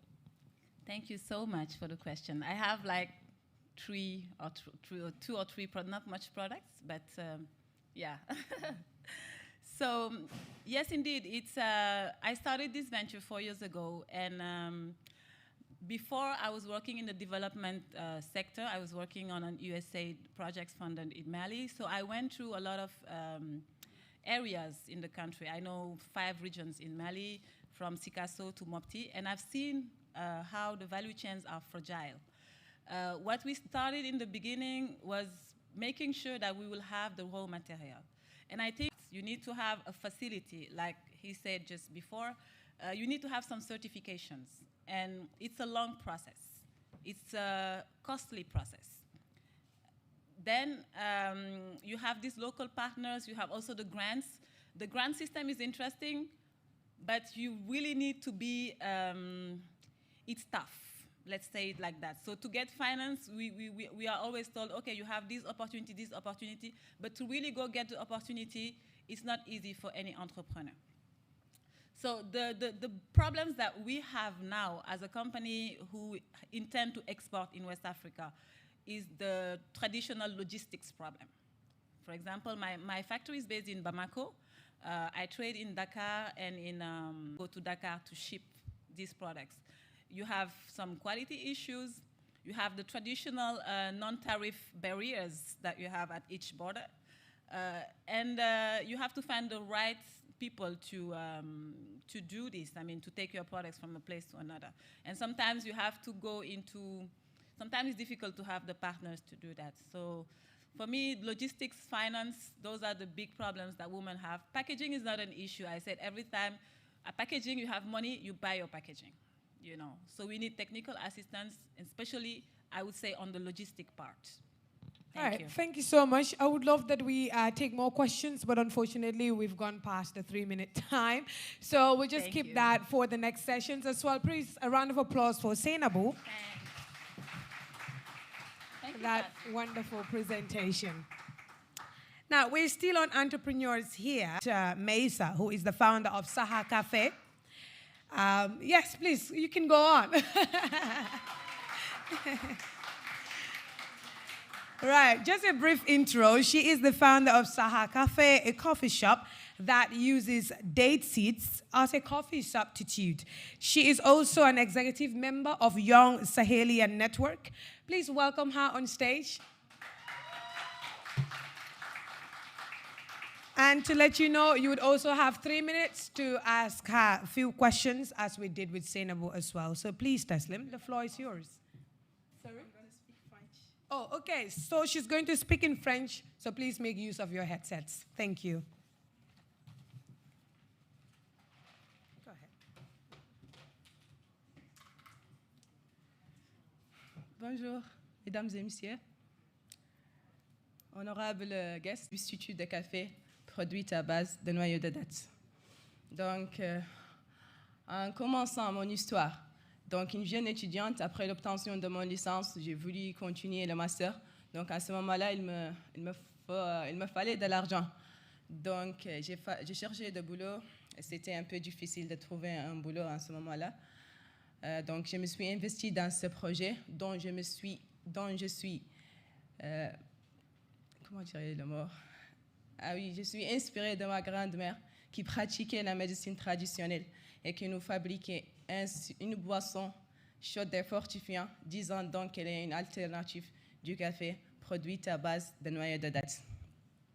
Donc, avant de lancer ce projet, je me suis investie dans des études approfondies sur les valeurs nutritives de ces noyaux de dattes et comment le changer d'un effet secondaire sur l'environnement, mais quand même l'utiliser et le recycler peut avoir des effets, des avantages pour l'environnement.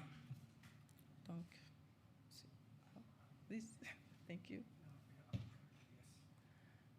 Donc, la contribution, j'ai choisi ce projet, je l'ai choisi selon 3 impacts qu'elle a. Donc, un impact sur le changement climatique. Donc, comme je viens de dire, que les noyaux de dattes n'ont aucun effet sur le changement climatique, mais ils augmentent les ordures parce que là-bas, dans mon région, ils les jettent avec des ordures, disant donc, bon, qu'ils sont non utilisables. Donc, l'échange est un substitut de café. Donc, les gens peuvent bénéficier des valeurs nutritives de ce boisson et le reste, ils peuvent être utilisés comme des engrais pour l'agriculture. Donc, c'est ça était l'impact de ce projet au niveau de ma région qui fabrique des pâtes de dattes et des galettes de dattes. Donc là, on achète avec eux les noyaux de dattes comme promotion et motivation pour ces femmes-là. Donc, bien sûr, un autre impact, c'est le food security, que, en tant que dans une région qui est importateur, qui importe tous ses besoins alimentaires de l'extérieur. Donc, au moment du Covid-19, on a vu qu'en Mauritanie, il n'y avait pas de tisane, ni un thé, ni un café qui est produit localement. Donc, tout était importé de l'extérieur. Donc, produire une tisane qui est chaude et fortifiante, sans caféine, sans théine, avantageux pour la santé, ça va être un rôle pour ma région. Donc, les gens maintenant ne jettent pas les noyaux de dattes. Soit ils m'appellent pour récupérer les noyaux de dattes, soit eux-mêmes, ils produisent des engrais ou des substituts de café qui eux-mêmes peuvent utiliser. Donc, le rôle des entrepreneurs en Sahel. J'ai eu l'opportunité de participer dans 2 grands forums, le Youth Connect Africa et le Youth Connect Sahel, dont j'ai parti pour représenter le Sahel en général, dont j'ai même rencontré des collègues du Tchad et de Djibouti, dont j'ai su qu'ils ont les mêmes ressources. Donc, on a même pensé à se collaborer et à faire comme qu'on a les mêmes ressources. Pourquoi pas profiter de ces ressources qui est non utilisable au niveau des Tchad et Djibouti et la Mauritanie. Donc, c'est ça que je dis que la collaboration entre les jeunes sahéliens, c'est ce qui va avancer le Sahel. Et c'est ce qu'on a besoin. On part loin. Donc, les visions de ce projet. Donc, j'ai commencé dans une petite cuisine, une part de la maison. Donc, j'ai commencé avec zero guia, from zero to a hero, I think it's the example. Donc, j'ai commencé moi seule, avec ma petite sœur, bien sûr, avec le soutien de ma mère. Et là, j'ai fini dans moins d'1 an d'avoir une micro-entreprise qui a 6 employés directs et 6 indirects qui collectent les noyaux de dattes. Donc, le produit est distribué au niveau de Nouakchott et même exporté au Sénégal. Et on vise même à l'exporter partout dans le monde. Donc c'est tout. Voilà. J'ai une autre. Si j'avais toujours le temps, je vais parler un peu de l'entrepreneuriat féminin. Donc j'étais toujours fan de les femmes. Je vois qui est en train de cuisiner pour nous préparer le petit déjeuner pour aller à son boulot. Donc c'était une vraie femme battante. C'était une entrepreneur. Donc ça m'a toujours inspirée que je sois moi-même maintenant une étudiante à l'université et une entrepreneur. Et d'un autre côté, je suis une membre d'une association, d'une network sahélienne qui inclut 10 jeunes de 10 pays du Sahel. Tout ça pour promouvoir la production locale et pour profiter bien sûr des défis. Ouais, désolée, merci.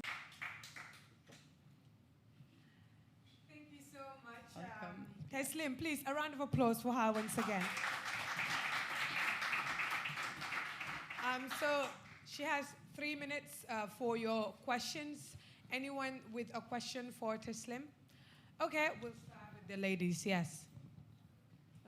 J'aimerais savoir, en ce moment, quel est le plus grand défi auquel tu fais face? Donc, bon, c'est une bonne question que je voulais quand même en parler. Donc, au début, j'ai souffert de trouver un laboratoire certifié pour valider les valeurs nutritives de mon produit. Donc, I was subjected de l'envoyer au Sénégal pour pouvoir l'analyser là-bas. Et même au niveau du Sénégal, on m'a dit que they don't deal with small companies. So, bon, they deal only with the authority. On a besoin d'un laboratoire qui doit être nommé un laboratoire pour les jeunes Sahel, donc pour tous les jeunes Sahéliens. Mais enfin, quand même, j'ai pu valider les valeurs nutritives de ce produit en l'envoyant au niveau d'Abidjan. C'est là-bas quand même que j'ai pu l'analyser, mais bon, pas au niveau de mon pays ni d'un pays voisin. Donc c'est ça qui a été le défi que j'ai rencontré. Bah. Thank you. The lady beside, yes, the first one. Alors, merci pour cette très belle présentation. Moi, je m'intéresse au côté du réseau social toujours parce qu'en fait, aujourd'hui, les réseaux sociaux sont devenus un levier très important pour ce qui concerne l'entrepreneuriat féminin. Donc, en fait, ça booste.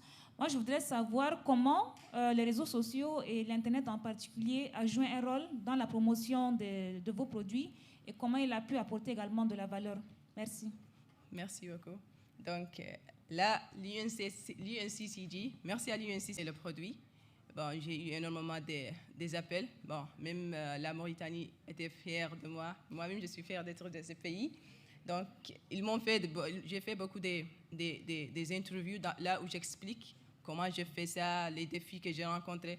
Donc, apparemment, ça a dû se passer partout dans le monde parce que j'ai eu des appels, même des étrangers, pour m'encourager sur ce produit, pour savoir est-ce que ce produit peut aller jusqu'à là-bas. Bon, là, jusqu'à maintenant, nous sommes dans le stade de faire les papiers pour pouvoir exporter le produit au niveau de l'extérieur. Mais quand même, le social media plutôt a joué un rôle dans la promotion de ce produit. Merci. Thank you so much. A round of applause for Teslim. I had never thought, for real, that we could use date seeds to make coffee. So this is such an innovation to have a quick Q&A session. Zainabu and Teslim, please also stay on stage. Yes, please. And can we have additional mic here? Yes. Yes, in the middle there. Yes, no worries. It's going to be around 8 minutes, and we're done with that. Yes, please have a seat. Yes. I'll just sit on the side. Just take your seats over there. Okay, no worries. I'll come here. It's all right. It's okay. Which is my command. Thank you so much. And I'm sure you would all agree that those were brilliant presentations from these very young, beautiful women, and quite a lot of innovation happening in the Sahel. And it's very refreshing to see. I would just like to start off with you, Zainabu, and I'm sure maybe, would you want a headset, or you're okay, you understand when I speak in English? Okay, and you can speak in French, that's all right. Inspire those aspiring entrepreneurs. Something that I can share with my peers and fellow entrepreneurs is that the funding process for me was very, very long. Like, we find our first funding 3 years after starting the venture. And guess where we find it? For me, it was just funding was raising money from VC, going to the bank, etc. And at some point in 2019, if I didn't have funding, I was just closed my company. And I share it with some of my closest friends and some of my business partners that I had before. And guess what? People managed to set an amount of 10 million CFA, which is 15,000 euro, to help me. So sometimes you go people. So for me, don't hesitate to put yourself in danger. Don't hesitate also to show that you need help. That's what I want to share. Thank you. Well, I mean, yes, the issue of funding is quite a great deal, especially for small businesses in Africa. And I think with, some of these restrictive financial procedures, it becomes even more difficult for smallholder businesses to also access much needed finance. And hopefully we can have that conversation some other time as well. But let me just move to you, Teslim, because Seynabou earlier on during her presentation was also addressing issues about access to markets. Is this something that you're also facing? And what has been your biggest breakthrough in this endeavor? Bon. Donc, la plus difficile chose, c'était de convaincre les gens, de les convaincre que ce produit, bon, comme qu'il est fait à base d'un déchet, donc les gens mangent, jettent. Bon, I was meant to de convaincre. Je vais mélanger les deux langues parce que des fois je me bloque. Donc j'étais obligée de convaincre les supermarchés pour prendre mon produit, même si c'est juste un dépôt-vente. J'ai mis des brochures. Donc là, j'ai écrit tout. Bon, à propos de ce produit, les recherches que j'ai, tous les tests, les valeurs nutritives que j'ai pu prouver. Donc, the challenging thing that I faced was the conviction. Comment convaincre les gens de consommer ce produit. Mais bon, enfin, j'ai pu, avec la grâce de Dieu, de les convaincre. Maintenant, c'est consommé au niveau de Nouakchott et même au niveau du Sénégal. And do you see the market evolving anytime soon, like for the better? Yeah, What are the prospects? Bon, comparant que j'ai commencé en mai 2021 et là, nous sommes en février. Donc, je vois que ça a évolué. Machallah, poser des dépôts-ventes avec des supermarchés. Et maintenant, je ne pose pas comme dépôts-ventes, mais eux-mêmes, ils demandent. C'est eux-mêmes qui posent des demandes. Ah oui. Nice, Teslim. And let me just shift to you, Seynabou. Despite acknowledging the challenges available in this sector, what opportunities are there that we can grasp on and make best use of? Well, feeding the Sahel, I think it's a great, great, great opportunity. We have the highest demographic croissance in all the world, and we will keep needing food. And guess what? Some of the great things that we can do is just to collect fruits that already exist in our trees. Some of our trees, like baobab, they're already here. So you just take the baobab fruits and you try to propose it to people. So agribusiness is definitely something that people keep going, right?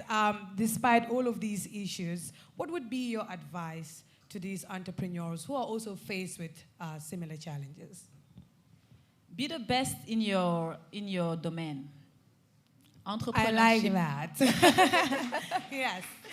Yeah, you have to know yourself, know your strengths and weaknesses, and develop yourself. So self-development, even if you're an entrepreneur, you have to be able to, I was telling my sister Fatou yesterday, sauter la barrière. Ça veut dire que on ne peut pas rester juste à un niveau and continue to think that we need people to help us. No, at some point, you need to jump higher and you need to go in a level where people trust you and people feel like your ambassadors. Break the shackle, yeah? Let me just shift to you and we can just close it with that test. And what has been working well for you in your journey? Thank you. Let me at first highlight some resources that we have in Mauritanie and in Sahel in general. Donc, les ressources qu'on a en Mauritanie, bon, je vois pas justement la Mauritanie, mais le Sahel, c'est un pays qui est toujours, c'est une région qui est toujours dépendant des autres pays. Donc, peut-être qu'ils sont indépendants, mais économiquement, nous sommes toujours dépendants. Donc, on ne peut pas passer une journée sans commander de food, alors que tout est importé, est fait à base des ressources qu'on a.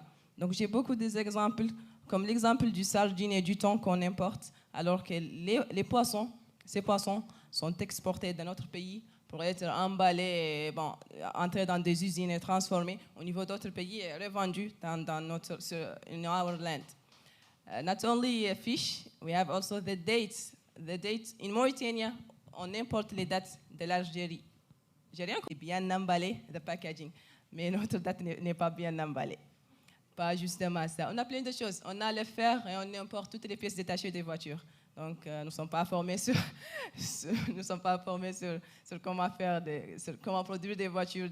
On a l'or aussi. Au niveau du Niger et de Mauritanie, on a l'or et on importe tous les bijoux d'ici, de Dubaï. Peut-être ce qui nous manque, c'est la formation et l'accompagnement. On ne veut pas justement plein de boîtes de sardines ou bien beaucoup de bijoux. Non, on va apprendre comment faire ça. Don't give me a fish, but teach me how to get it. Ne nous donnez pas ça, mais apprenez-nous comment faire ça. Donc, l'advice que je dois dire. Donc, il faut profiter des défis qu'on a. Il faut profiter de toutes les ressources qu'on a. Je vois qu'on n'a aucune ressource qui est jetée. Tout est recyclable. Tout doit être recyclable. Même le café que je fais. Pour vous, les filles. Ah oui, on peut même faire des huiles. Bon, il y a plein de choses qu'on peut faire avec ces ressources qu'on jette.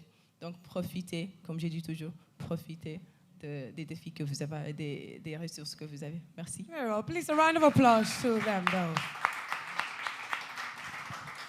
Thank you so much, both of you. That was brilliant. I hope that we can all go out of here, re-energized and to just think better because, like you mentioned, there are challenges, but also there are a lot of opportunities in lack of access to markets, restrictive financing. I think the finance is there in the region as well. We just need to be shown the way and how to go about accessing this finance. And I think, like someone mentioned, Dr. Alves, that we need an accountable, transparent governance structures and just the way to be able to deliver in a progressive manner. And if those structures are in place, I'm pretty sure that there is so much to be hopeful for in the Sahel. Thank you so much once again. Thank you. Merci. Merci beaucoup. Merci. Thank you too. Yes. And if my mic is on, right. Thank you. Senabo, I hope it's not your food that's giving me this nice aroma. It's so nice. I don't know where I'm getting that from. It's the coffee, right? For some reason. Ladies and gentlemen, we move on to the next session on land of opportunities. I hope this is indeed a great transition because it's going to be very interesting. Now, during this session, we are going to dive deeper into the different available opportunities to scale within the Sahel's food and agriculture sectors.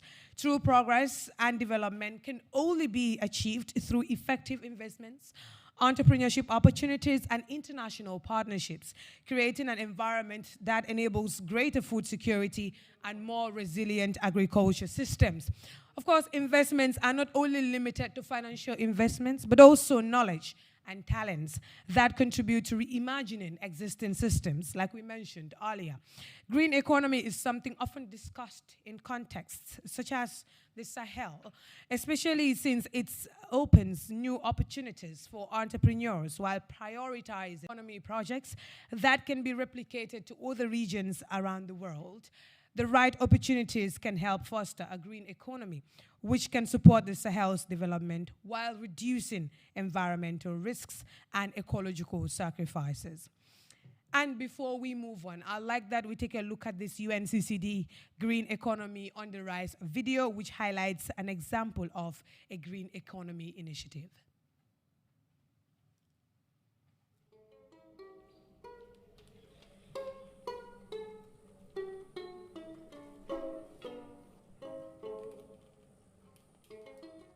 Many people think that our natural landscape is not able to provide for us. I am not one of them.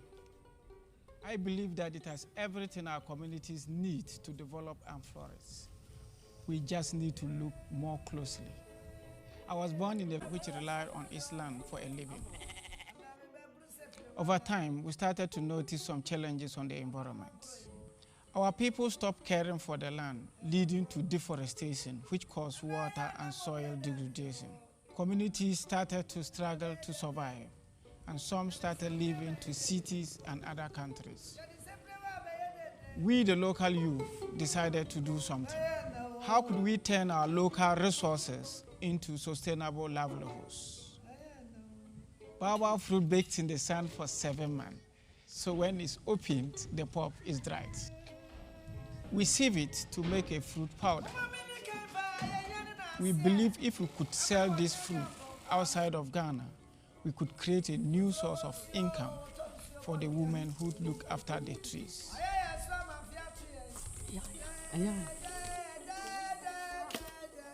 Baobab ecosystem. They provide food and shelter and help fight desertification caused by water and wind erosion. Without the market, most of the fruit was going to waste. The problem in rural Africa is that we have many amazing products, but it doesn't mean anything if there is no market. As an ingredient for the global food market, baobab has outstanding properties. It's plant-based, nutrient-dense, and delicious. When you combine this with its extraordinary capacity for social and environmental impact, it's an inspiring proposition. We estimate that 10 million households in 32 different countries can supply this fruit from a crop that already exists and currently goes mainly to waste. If there was a global demand for baobab, this existing crop could.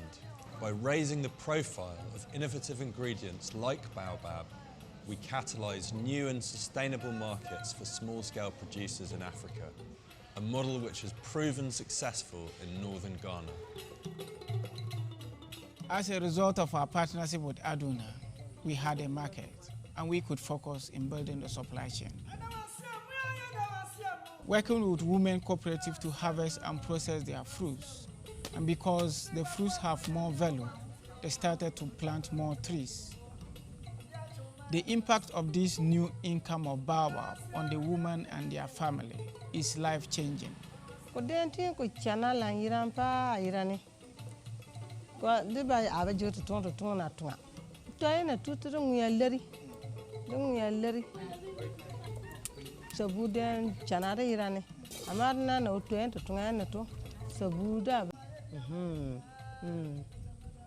To scale up our impact, we partner with the UNCCD as part of their Great Green Wall initiatives, an Africa-led movement to build and preserve a wall of trees from Senegal to Djibouti. Together, we had increased our supply capacity and planting more trees, which will help regenerate the land. Today, we are working with over 35 communities and creating a livelihood for over 1,000 women. But there are 8,000 communities in northern Ghana alone who could become part of the value chain if the market was big enough. The work we are doing in the Sahel with baobab is a successful pilot which shows how an entirely new value chain can be created from a village to the global market. And land restoration. Our vision is to replicate this model with a range of different ingredients across the entire Great Green Wall. By connecting the Sahelian producers to the global market, we create green jobs, reverse desertification, climate change, and remove the need to migrate on an unprecedented scale. It's amazing to think how far we have come on this journey. Our landscape has proven that it has everything we need for our communities to thrive. We just need to take good care of it.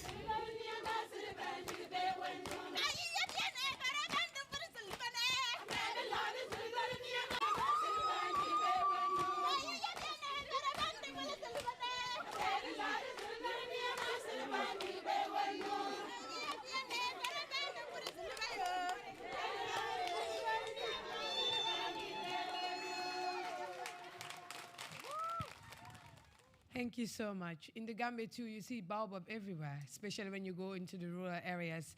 They're just passing by the baobab, lying down there. Nobody is using it. But in our parties, we markets, building on the value chain, getting the machinery, building on capacity to be able to develop, store, and regenerate. And I hope we can all go out here with the vigor to be able to be practical about that as well. And more so, what it sends is the importance of building linkages and as well collaborations so that we can all develop, see the development that we're yearning for. And so we move on to our next session, where we will explore the various opportunities entrepreneurs and the private sector can engage, the agriculture and food sector, to promote a green economy. Now, these conversations can help progress the creation of new frameworks and systems that reach greater food security and end hunger. Well, this discussion will be moderated by Fahima Mohammed Ismail. Fahima Mohammed Initiative, an environmental movement that seeks to protect the environment in Djibouti and promote sustainable living by restoring degraded lands. Ladies and gentlemen, our distinguished guest, our very energetic Fahima there. A round of applause. There you have it. Hi, everyone. Hello? Oh, yeah. Hi, everyone. Firstly, I would like to thank everyone from UNCCD who invited me to here, to Expo Dubai, who along, let's say, 2-3 weeks, were calling us, and love it, because that's actually what I do. And when we say land of opportunity, for me, equals Sahel. But I think the people who are in the Sahel don't know actually the opportunities. And today, what actually I'm gonna say, and the key to Sahel or Africa future is female. Is women. This is women, and I think it's the time that we have to take the lead. We're not gonna leave the man behind like they leave us, but we're gonna go together. We're gonna go together, and we're gonna be bold. And I think we'll never hear, let's say, next 30 years, 20 years, someone die from hunger. Someone went to a boat and killed himself. Because session, I would like to tell you that I myself have lived more than 10 years in Western country. And I hope a lot of people will decide, because Africa need her diaspora. I said to myself, back to the roots, and I came back to my country, Djibouti, 6 years ago. And I hope that, like I always say, the brain drain that today we're facing because there is a hunger, people don't find job. There's so many things. I don't even want to talk about it today, because I want to spotlight the most beautiful image of the Sahel of Africa. I don't want to talk about what is wrong, but the more important thing for me today is saying that agriculture for me is the green gold. If you want to become like Dubai, my country is like, the weather is exactly like Dubai. If you want to be like Dubai, we have to take this opportunity and think about agriculture. And I'm really happy. I'm gonna call the person who's gonna be. I think someone is gonna be online. So first, I'm gonna call Dr. Agnes Calibata. And Dr. Agnes Calibata has a record. She's an agriculture scientist, policymaker, and she has served as the president of the Alliance for a Green Revolution in Africa, AGRA, since 2014. You're so lucky. I'm a farmer, but I don't have any background of farming or studies. From 2019 to 2021, she has served as the special envoy of the UN Secretary General and 21 Food System Summit. Dr. Calibata was the Rwanda privilege. Thank you. And I'm gonna introduce Elizar Barudi.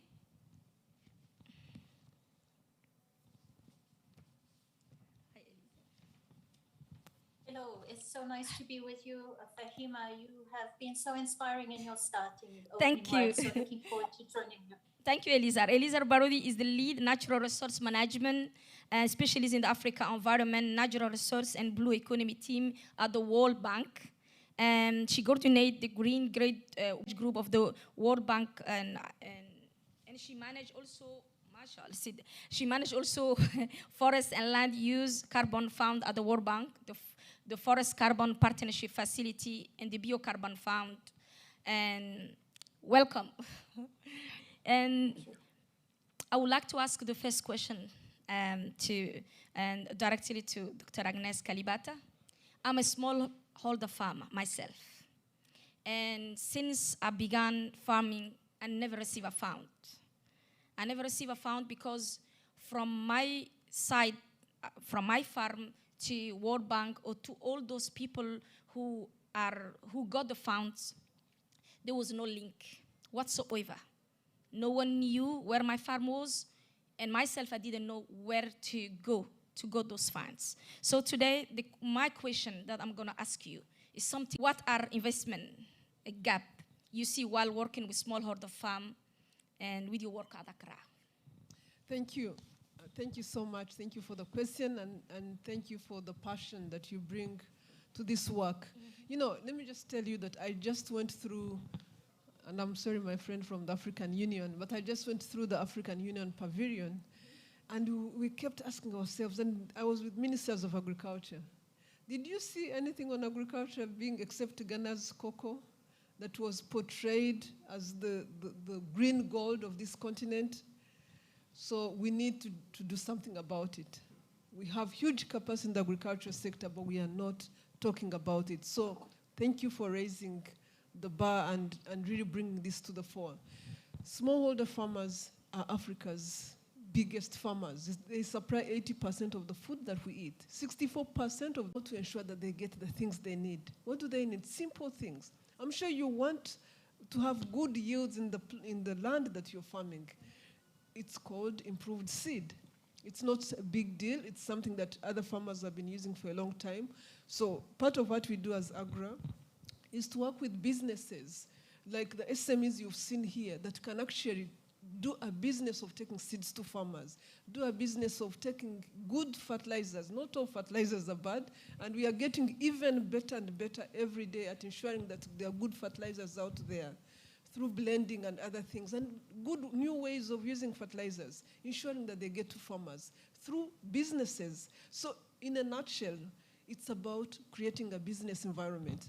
AGRA works on creating a business environment that can take seeds, fertilizers, other inputs like mechanization. Irrigation is becoming, as you said. These are all things that are extremely important to doing business in the agriculture sector. But you can't do it where the system is not working. You have to have an ecosystem that is working. Yeah. So that's really what we focus on.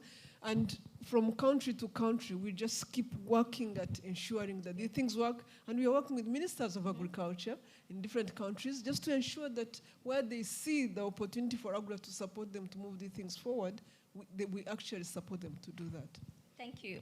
And I got a question, and this question will be for Elisa. Can you explain, for example, what's the business cases for investing in the Sahel? Yes, thank you, Fahima.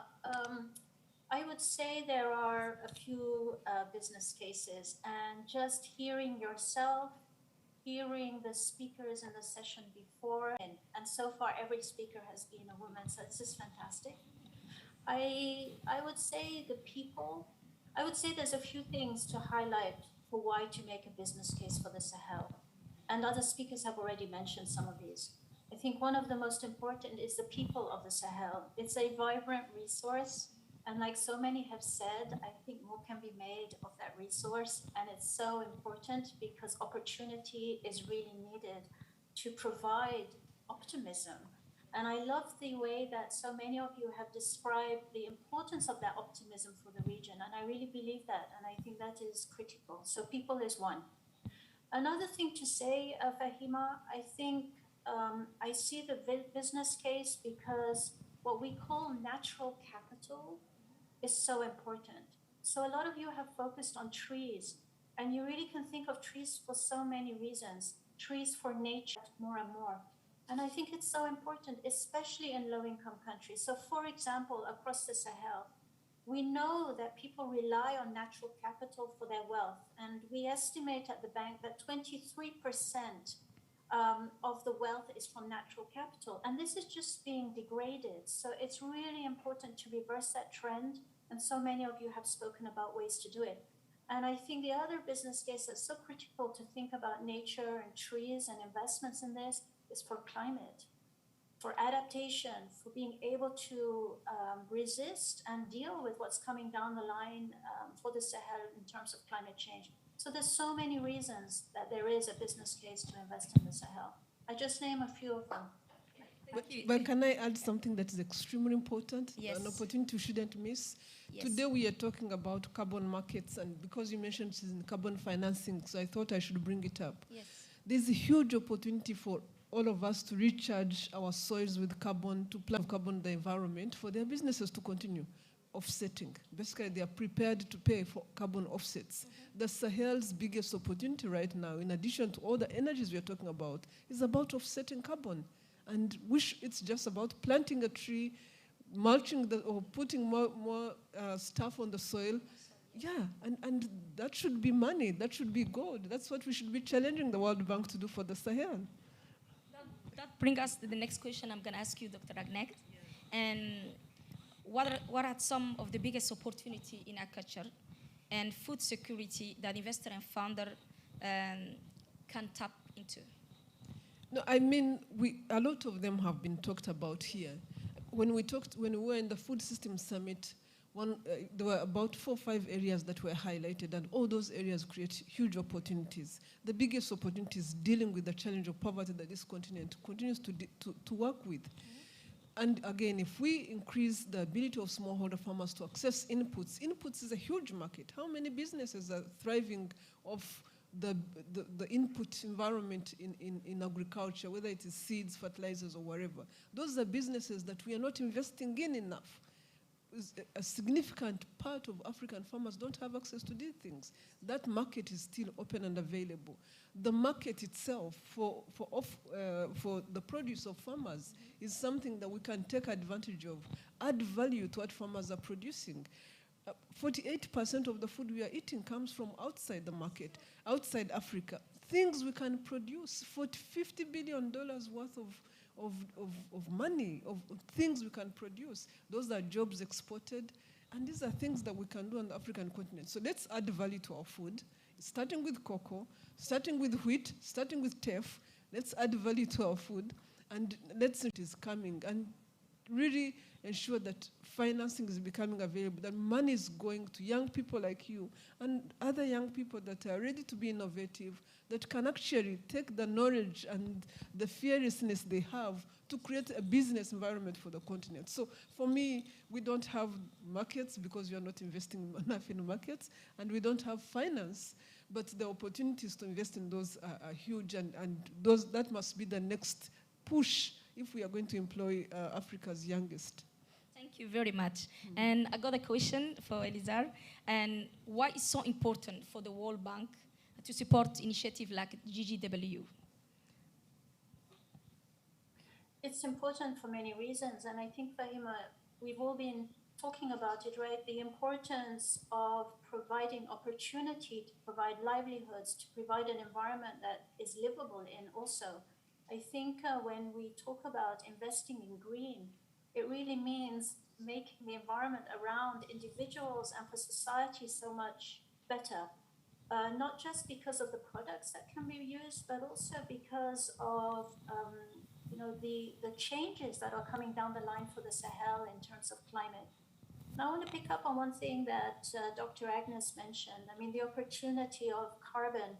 I think the biggest incentive to think about carbon in soils, carbon through trees, etc., isn't really the carbon market. I think that's secondary. I think what's most important is the productivity, followed by the additional revenue streams you can get through potentially carbon markets.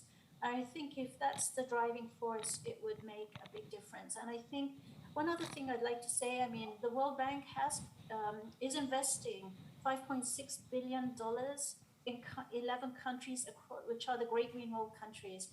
We're looking at supporting private sector. What are we missing in terms of supporting individuals and small and medium enterprises? Because here, I think, is where a lot of the action will come from. And I think Dr. Agnes already said, right, an enabling environment is super important. So we're listening to what people are saying. We're looking if we need to decentralize more financing, etc. So our contribution to the Great Green Wall is steady, is steadfast, and I really hope that together and in partnership with others, we can really make a difference. So we extend our hand of partnership also to understanding how we can do more, because we are embarking on a new program. So really open to thinking through with countries, with others, with individuals, with groups, what more we can do. Back to you, Fahima. Thank you. And this is a question for Dr. Agnes. I hope we got 4 minutes left. As you know, we're involved in this sector. So when we talk about strengthening agricultural systems, really basically what our colleague from the World Bank is saying, the idea of creating an enabling environment. We do believe, and I think someone said it earlier, we do believe that farmers are very good at what they do. They've been farming forever. They have some of the best practices sit with farmers, but they don't do a good job because they don't have the right incentives to do a good job. The productivity is very poor for what they are doing. So again, creating systems in this case as AGRA, how we look at it is ensuring that they have the best technologies available on the market for them to do what they need to do. They have the best access to markets and that they actually can have access to finance so that they can finance their businesses. So usually, all those three things are broken in one way. Yet when it gets to farmers, it completely changes their lives. So building the system so that it can move from a research station to a farmer in good time for him to have the harvest he's looking for is really critical. So we do that. But then sometimes it gets to the farmer, he gets a good crop and everything crashes.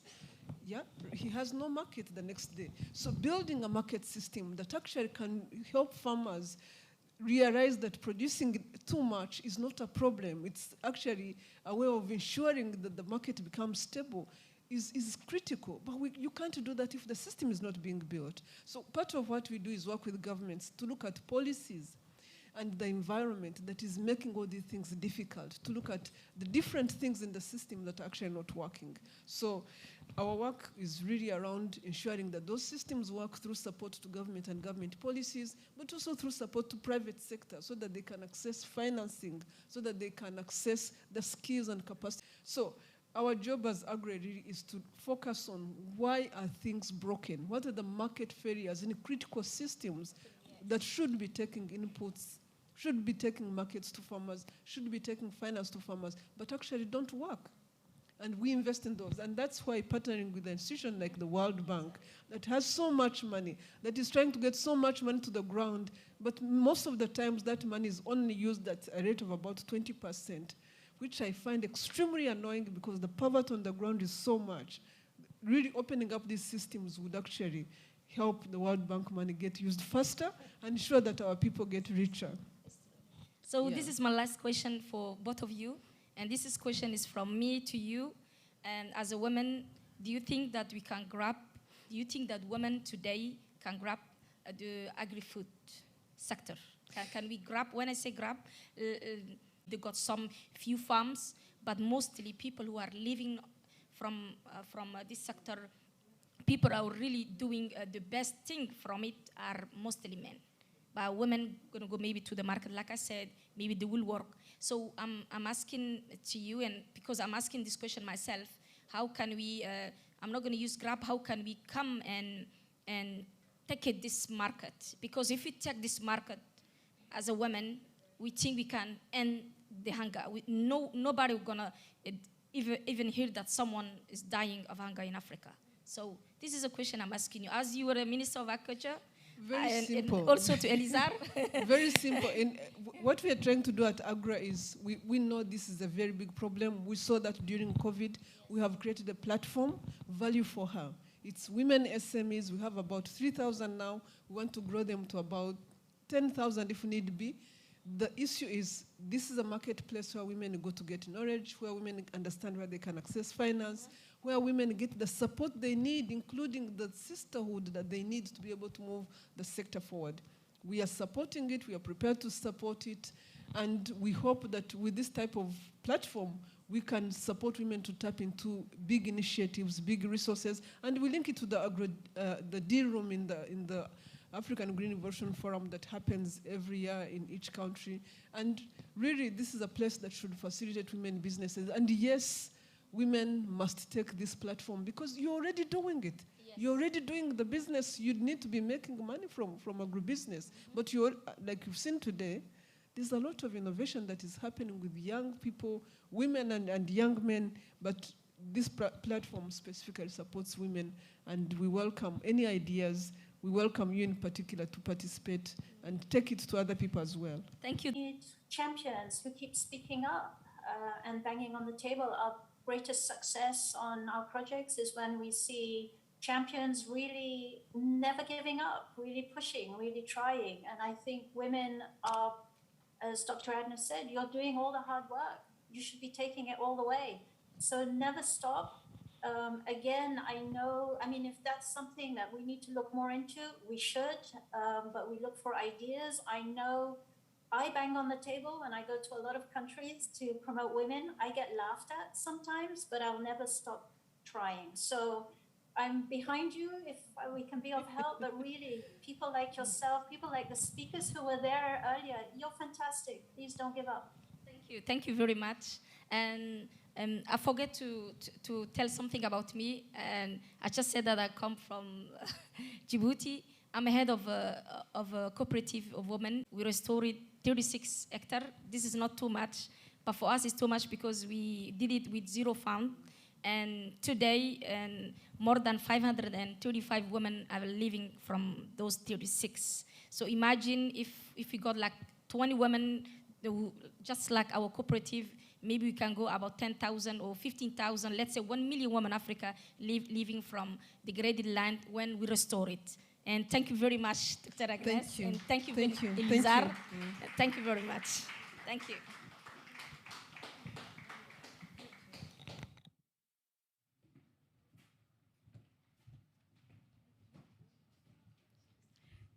Thank you so much, Fahima. I love her energy. I mean, it's contagious. Round of applause for her once again.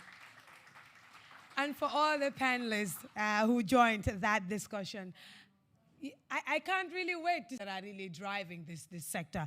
But when you also look at issues they are facing, including financial inclusion, cultural and traditional barriers, I think there is so much we can do. And I'm happy that the minister has mentioned that they have opportunities that are available for these SMEs to grasp and make best use out of this industry. And we really can't wait to see how that will gain fruition in the Sahel, to say the least. But thank you so much for that brilliant conversation. And we are going to move on to this this other segment, which is going to be a musical performance.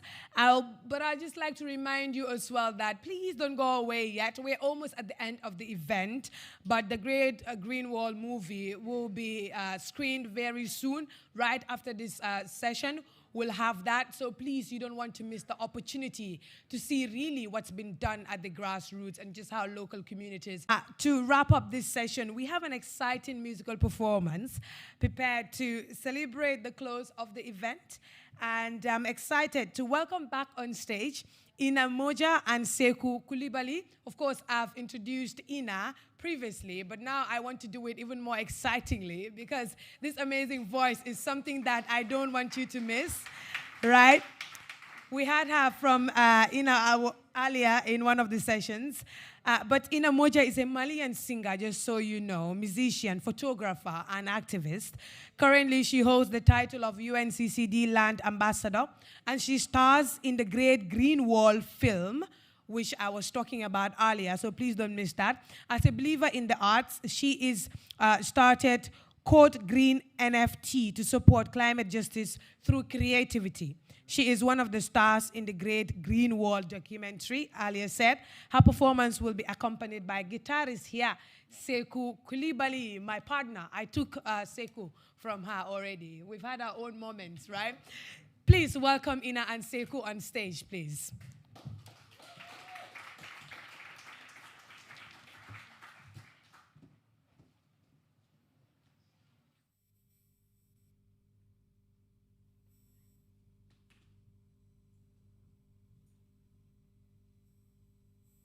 When I'm not traveling around with Great Green Wall or speaking, this is actually my job. So it's a real honor to be able to sing for you today.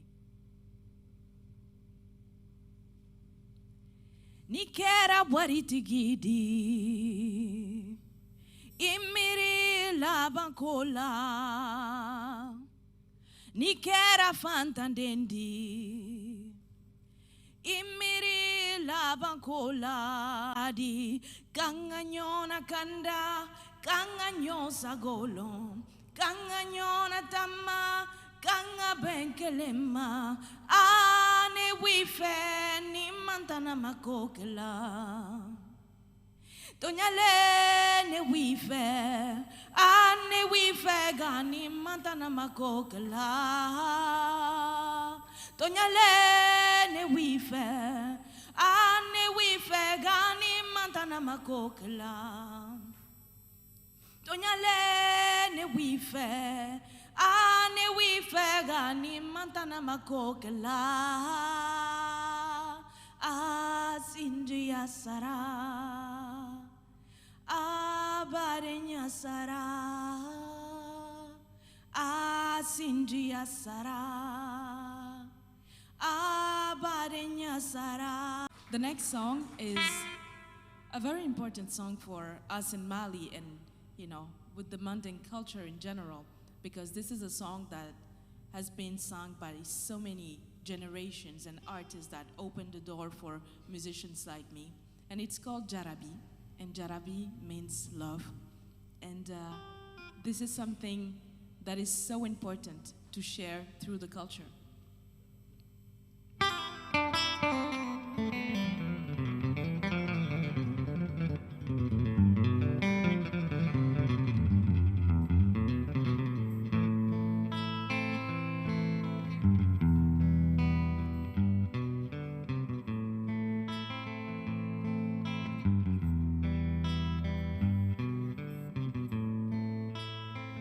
Aye ya fanima imalo Jarabi manibo.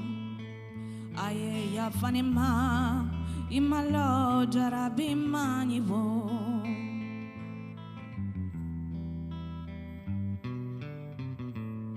Munkerilla Jarabi, munkerilla nedumbele fem. Munkerilla Jarabi, munkerilla nedumbele fem.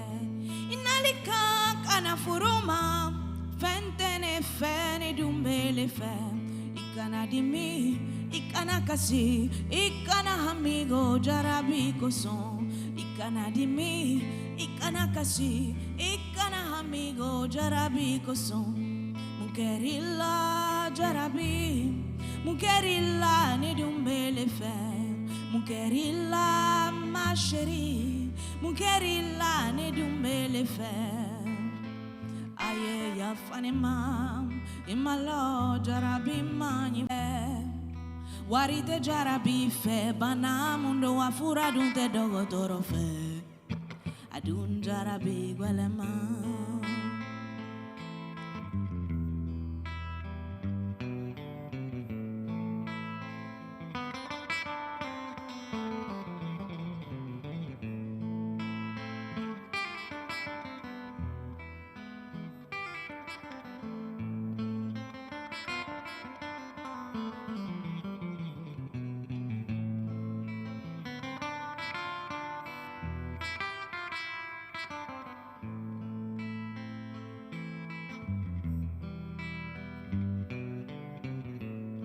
Munkerilla Jarabi, munkerilla ne dumbele fem, munkerilla mon chéri, mukerilla ne dumbele fesi. Ikana amigo jarabi koson, ikana dimi, ikana kasi, ikana amigo jarabi koson. Mukerilla jarabi, mukerilla ne dumbele fe. Aye ya fanima, imalo jarabi manivo, c'était jarabi fe. Bolo te jarabi fe, sanu te jarabi fe, wari te jarabi fe, bana mundu wafura dun te do toro fe, adun jarabi gwelema.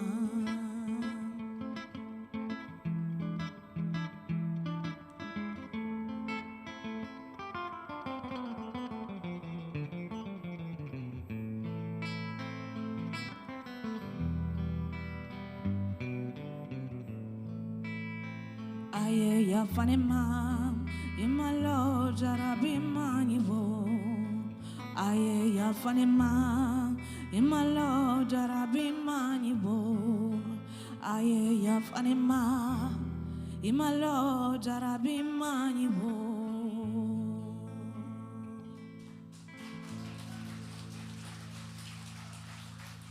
Thank you so much. Thank you so much. It's a real pleasure to sing this song for you. I wanted to sing more, but unfortunately I have an angina that have been keeping me awake last night with fever. So I think this will be all for today. Thank you so much for having us. I would like to take this moment to really thank UNCCD, His Excellency, for your mentorship. Thank you to the African Union and everybody that is making this vision become a reality. As a daughter of the Sahel, for me, I'm super.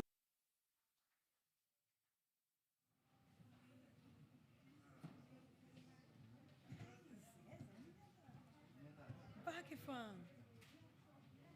Oh. Ina. Oh, the ceremony has not ended yet. We have the closing remarks to be delivered. Yes, please. Yes, we've not ended yet, so please. But please, ladies and gentlemen, please give Ina a round of applause once again. Ina kind of like broke my heart. I was sitting there waiting for the whole 15 minutes because I did not want that to end.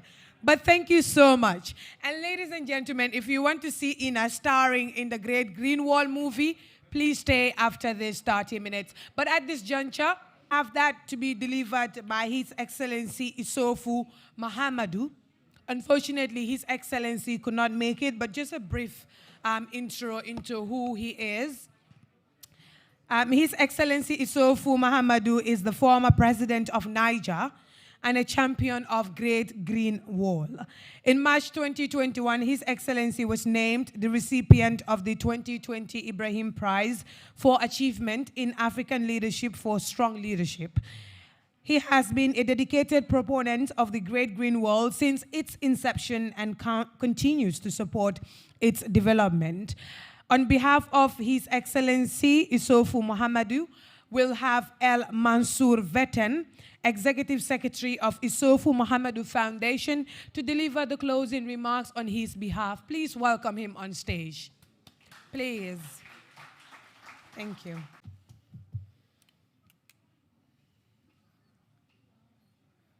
Bismillah. Jerejef Fatou. Fatou Jerejef. Amlo Morom.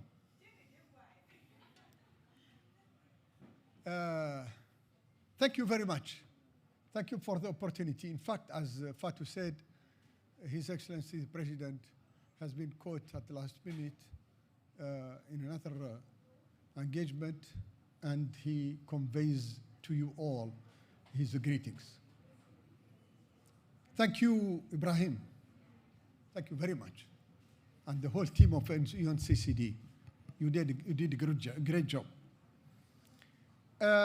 In the closing remarks, I wanted to touch on 3 points. The first is probably what are the challenges and opportunities on those opportunities. And 3, what is our role, what each of us should do. The opportunities, you have mentioned it all, I would not repeat it. But you have seen UNCCD as an opportunity because it has created this gathering for our minds to meet, our hearts to meet and to create together. Thank you. We have, every one of you has mentioned something, but we have seen this opportunity, these youth, creative, eloquent, name them. Zainab, Tislim, Fahima, everyone we have seen here, and the great communicator, Fatou.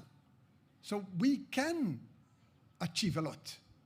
These are speaking opportunities, and they are telling us, you have everything at home. Just make use of us. Probably some of us have mentioned that there is a lack of financing or lack of expertise, but please remember one thing. Remember one thing. If you think that there is something lacking, there are 4 continents that are dreaming to have what Africa has. The 4 continents are dreaming to have our youth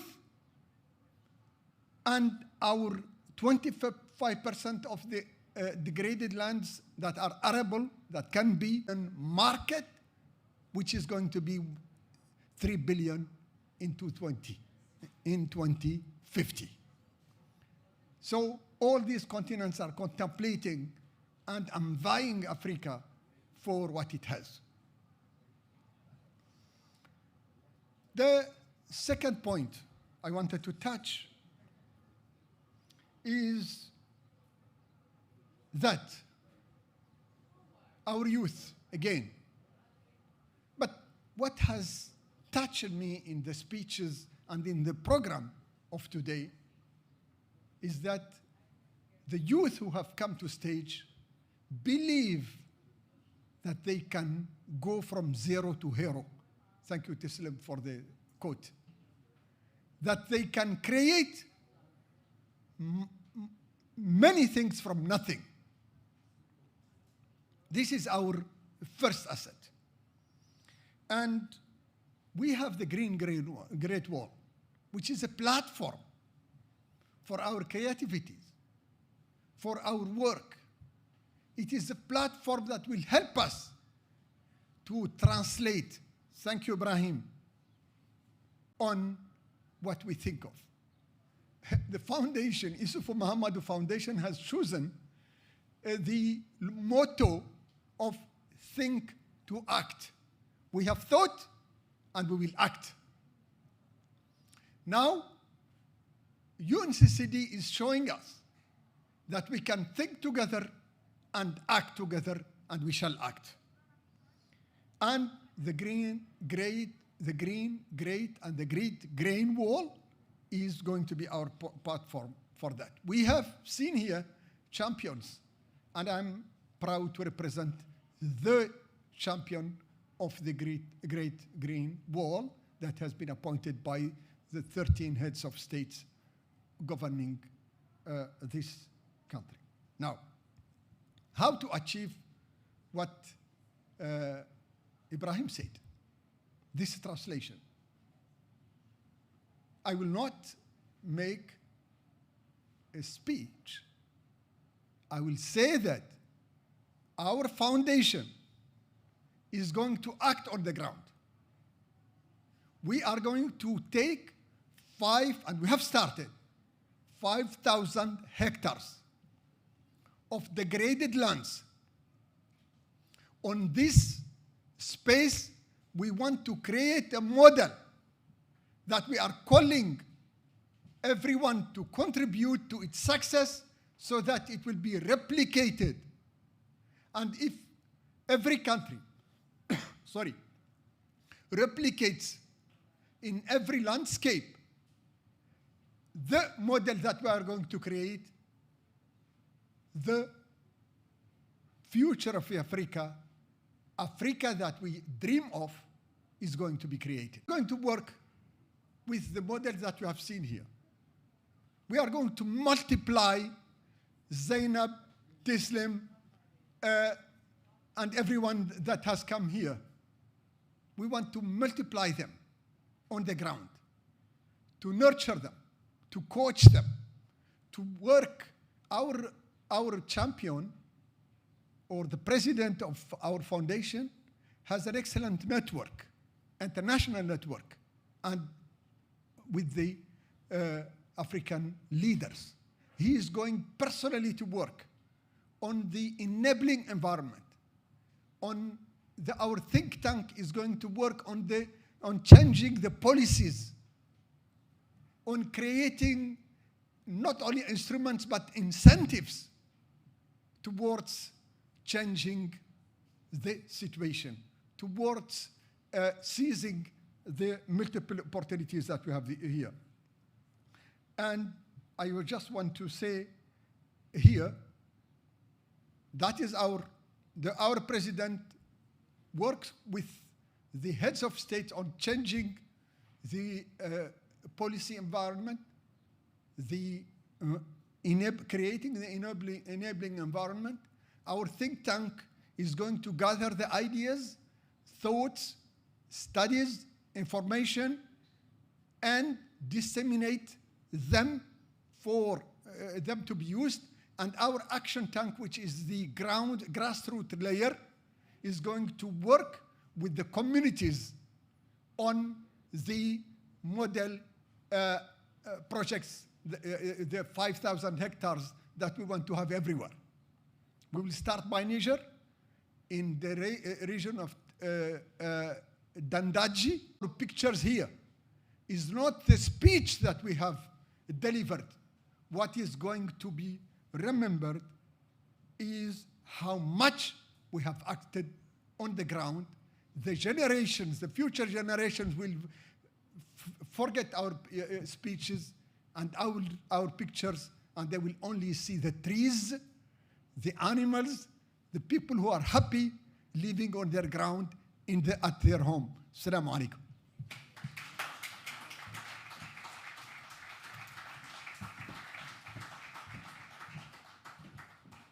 Jerejef El Mansour. Jerejef, thank you so much. Please, a round of applause for him once again. I think keynotes to take is everything that we've said here, the vision that we're all trying to reimagine.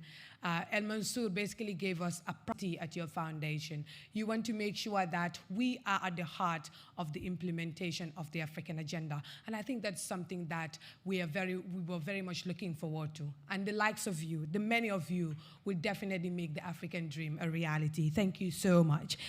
We have come to the end of this event, and just looking back at everything that's been said and how we can leverage on agriculture to drive this Sahel to where we want to see it. When you look at the clothes that we wear, the food that we eat, the cream that we apply, the medicine that we take, all of these things come from agriculture.